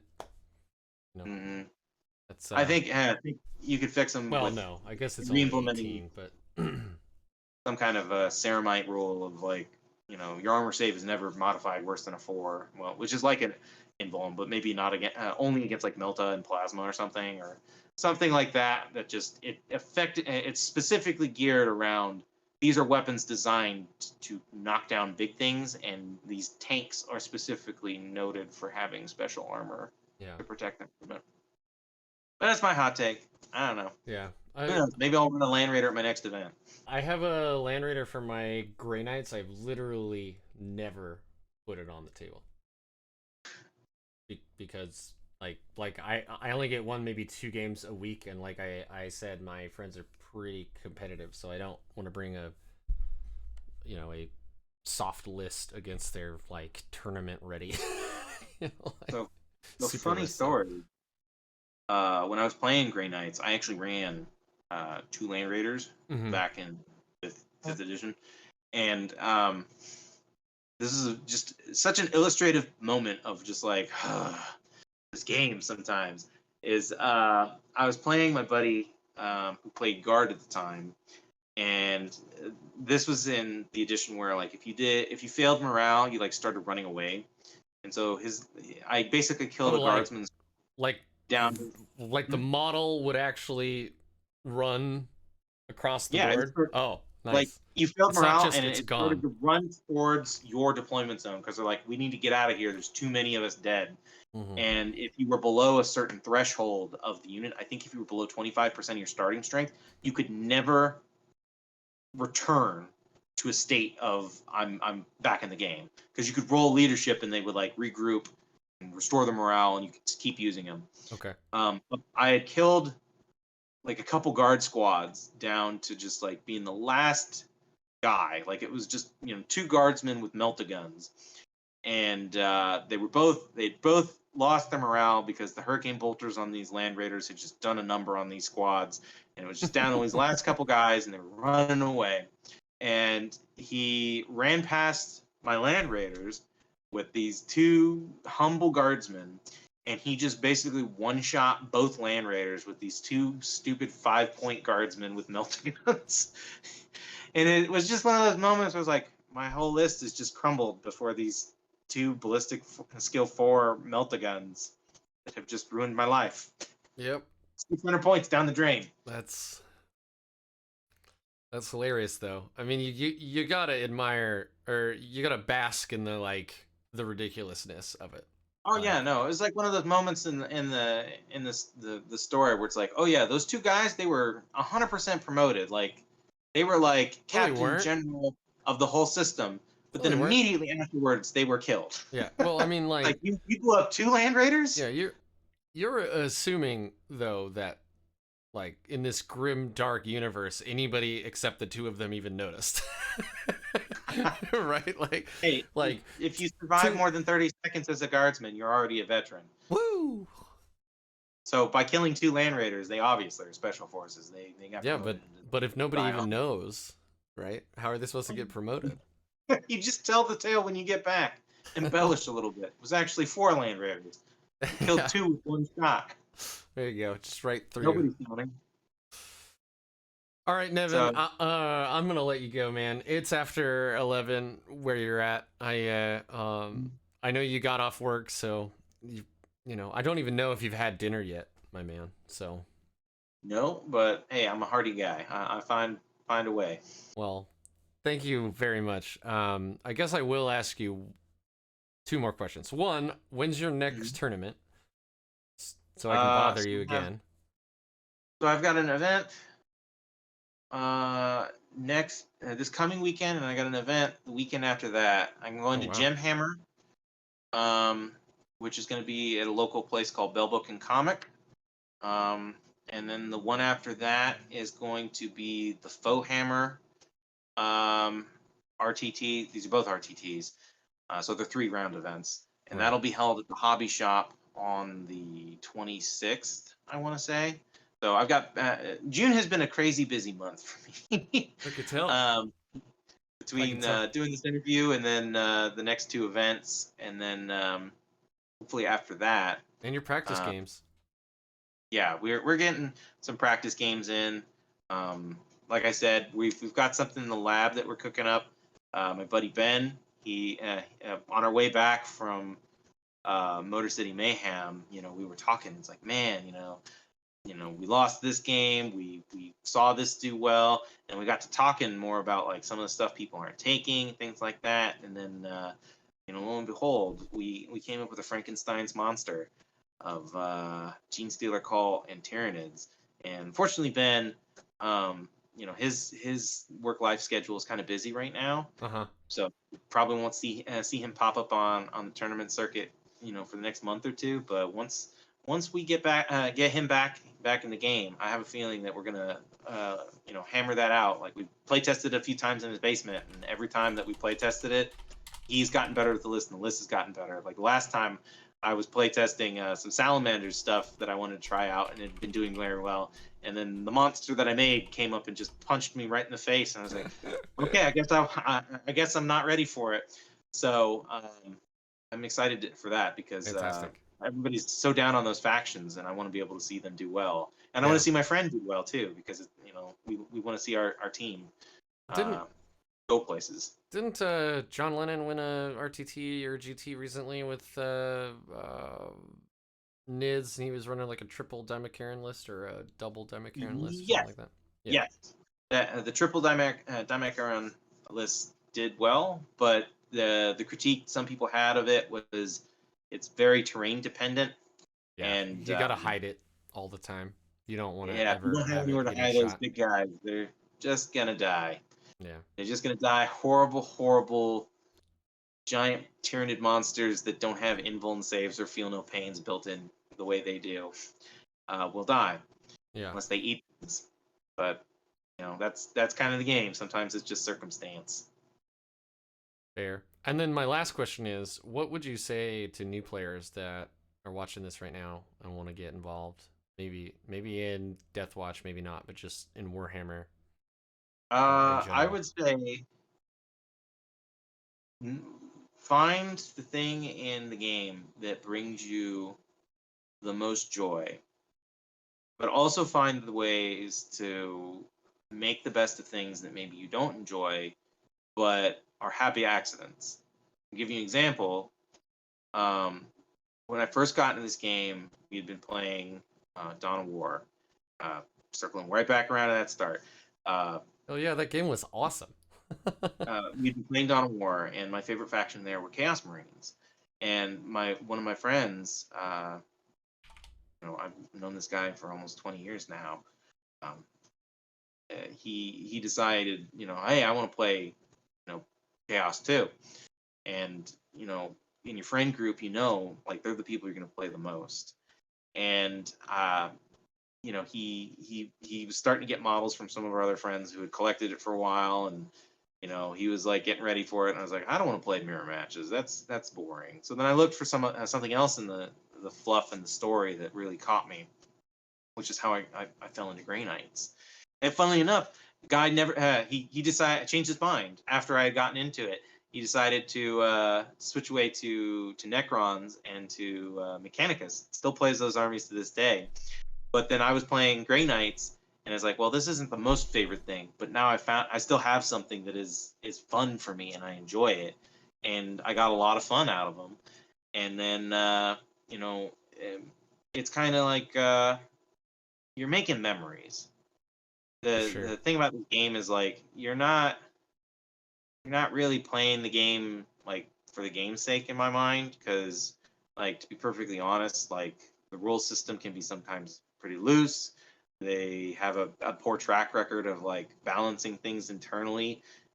They've been getting better, but if you're a new player, but if you go back and look at like 5th edition Grey Knights or Oh, some of the well, heavies in 7th edition, like they made some oopses yeah. along the way that we, as a gamer group, we collectively have as a memory. And I've heard nothing but bad things about every edition of Grey Knights after 5th. well, they've been punished Yeah. for 5th edition The Matt for Ward 4 apology editions. tour. Yeah, they say. The They're on, Matt. they're on the Matt Ward apology tour. Yes. Yeah. Um, Brought to you by Drago's name on Mortarian's heart. Ah, But so you're not really playing the game for the game's sake. Like, you're playing the game for the memories that you're making with it. Um, I found that I enjoy painting. I found that I enjoy the competitive scene, for an odd reason, because I enjoy dismantling lists, and I enjoy putting them back together again, Humpty Dumpty style. Like, there are things that you will find in this game and in this hobby that you will enjoy, and they will be your things that you enjoy the most. And you know, you don't need to be end all be all winner of every event, every tournament, like John Lennon or Brad Chester, whatever, to still enjoy. Like, I didn't win Motor City Mayhem, but I still don't regret going to it and experiencing it, meeting Thomas Ogden and all those nice people up at Death or Glory. Like, I follow them on their Discord, and I had followed them for like 2 years almost, and never, that was the first time I got to actually meet them in person. So there are other things going on around your hobby than just the pure experience of just who rolled more sixes, or how yeah. many ones did I roll, or Like, there's a whole social aspect to it, and especially now that we're coming out of COVID, that should be something that we should all probably be embracing and enjoying. You know, that it's a celebration of things that we enjoy and things that we do in life. I know I'm going too far off on this tangent, but No, I mean, um, I get you though. That's one of like, I have some friends who have come and watched some of my games and stuff, and they're like, why don't they just make this a video game? funny Like story. they could just have the game do all of those calculations for you and remember what the buffs are and like draw a line of sight for you. And I'm like, because like the game is, it's like, why not make every board game a video game then? Right? Like board games have seen, and not just in COVID, but like in the last like what 5-10 years, like board games have exploded in popularity, right? Like, and it's because you are sitting face to face with people, you are doing something together.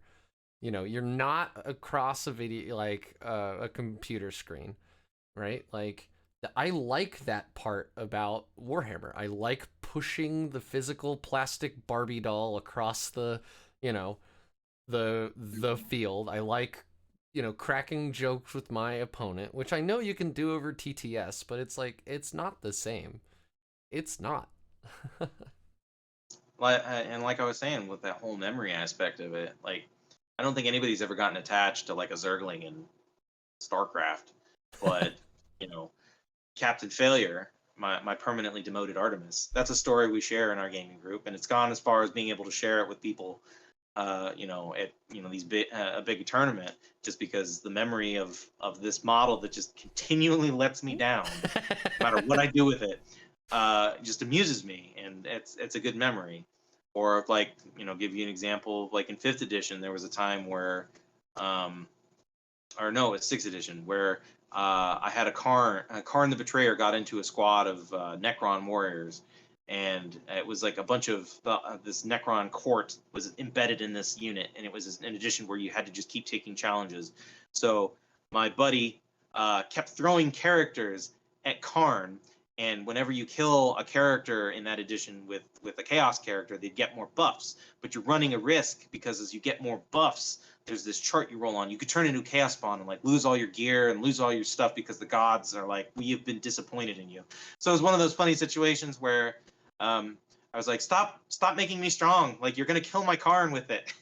And we still thought, and it's like, it's a little interaction that we had, 4 editions ago. At this point, it's almost like 10 years ago. But we still talk about it because it's like fun and memorable, and it's the thing that we enjoy the most. Yeah. Just having those moments with your opponent, or in this case, your friends. Yeah. That's one of the reasons I play the game. Like, yes, it's obnoxious that a lot of my garage is now permanently, 1 or 2 Warhammer tables, and I can't park my car in the garage, but like, also it's really cool when I get to go out there and play some games with my friends, and that visceral feeling of rolling dice. It's like I still like playing D&D around a table with my friends drinking a beer. Like, I can look at them. I've been playing over Roll20 during COVID, but that doesn't mean I always want to play over, Roll20. It's not the same. Mm-hmm. No, it's definitely a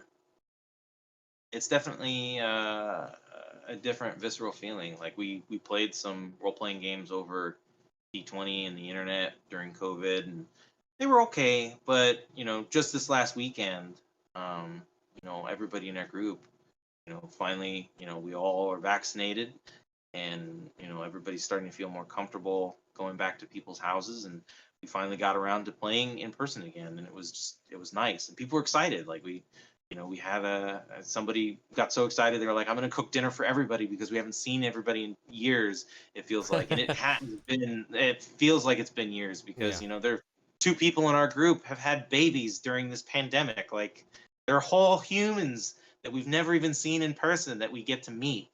And that's, I guess, part of the excitement of gaming, like just you getting to see people and meet people.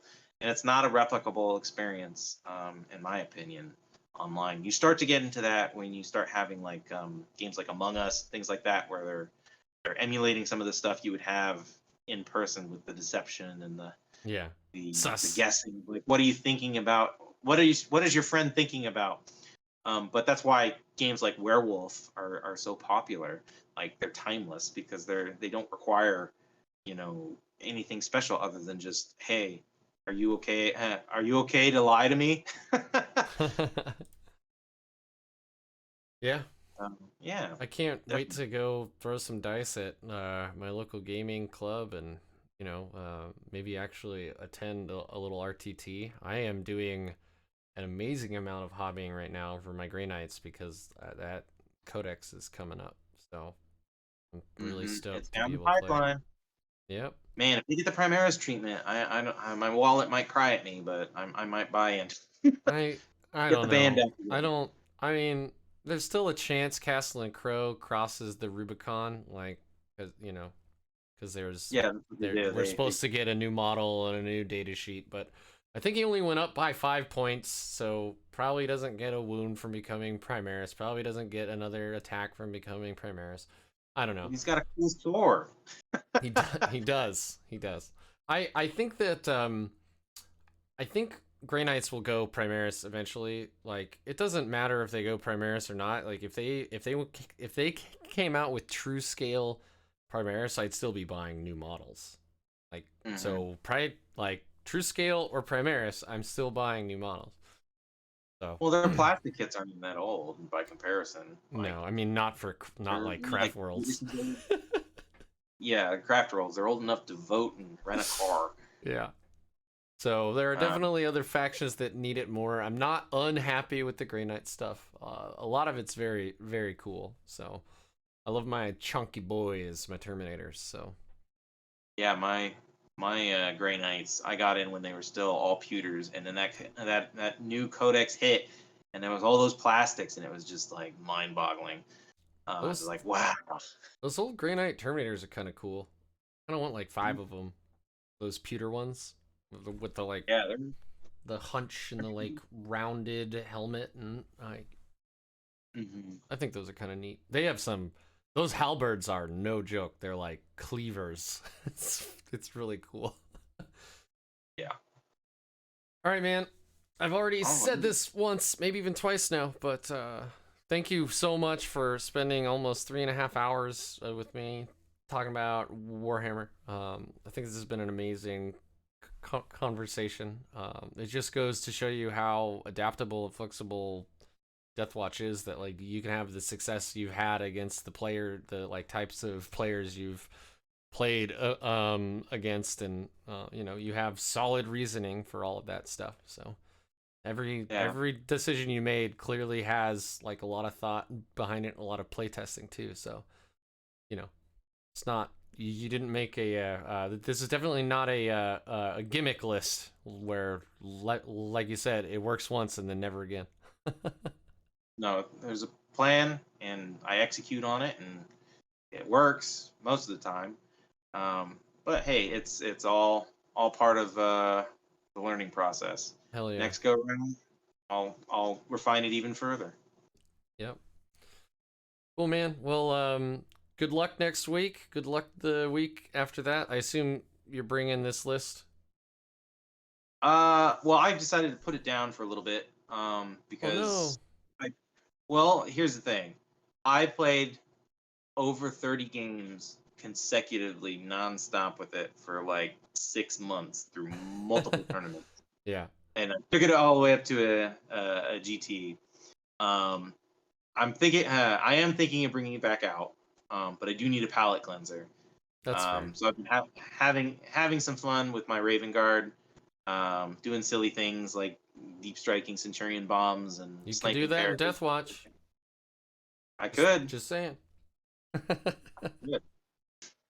But I've been just taking a palate cleanser for change of pace and change of plan. I don't blame you.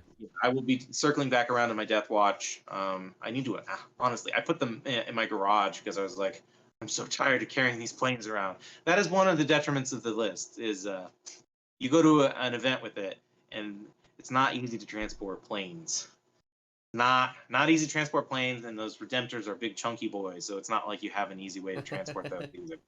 So, but thankfully, it's not like it's a huge amount of models. It's only like, a dozen models for a full 2,000 point army. Yeah, you're right. I mean, it's a little more than that, but it's not a whole lot more than that. Yeah. Yeah. I mean, you got So. 15 Marines before HQ, so you're already. I don't know. You might be right. 30. Yeah, less than 30 for sure. Less than 30. Maybe about like mid-20s. Sounds about right. All right. Thank you, sir. I'll let you know when this is up online. But you've been great. Oh.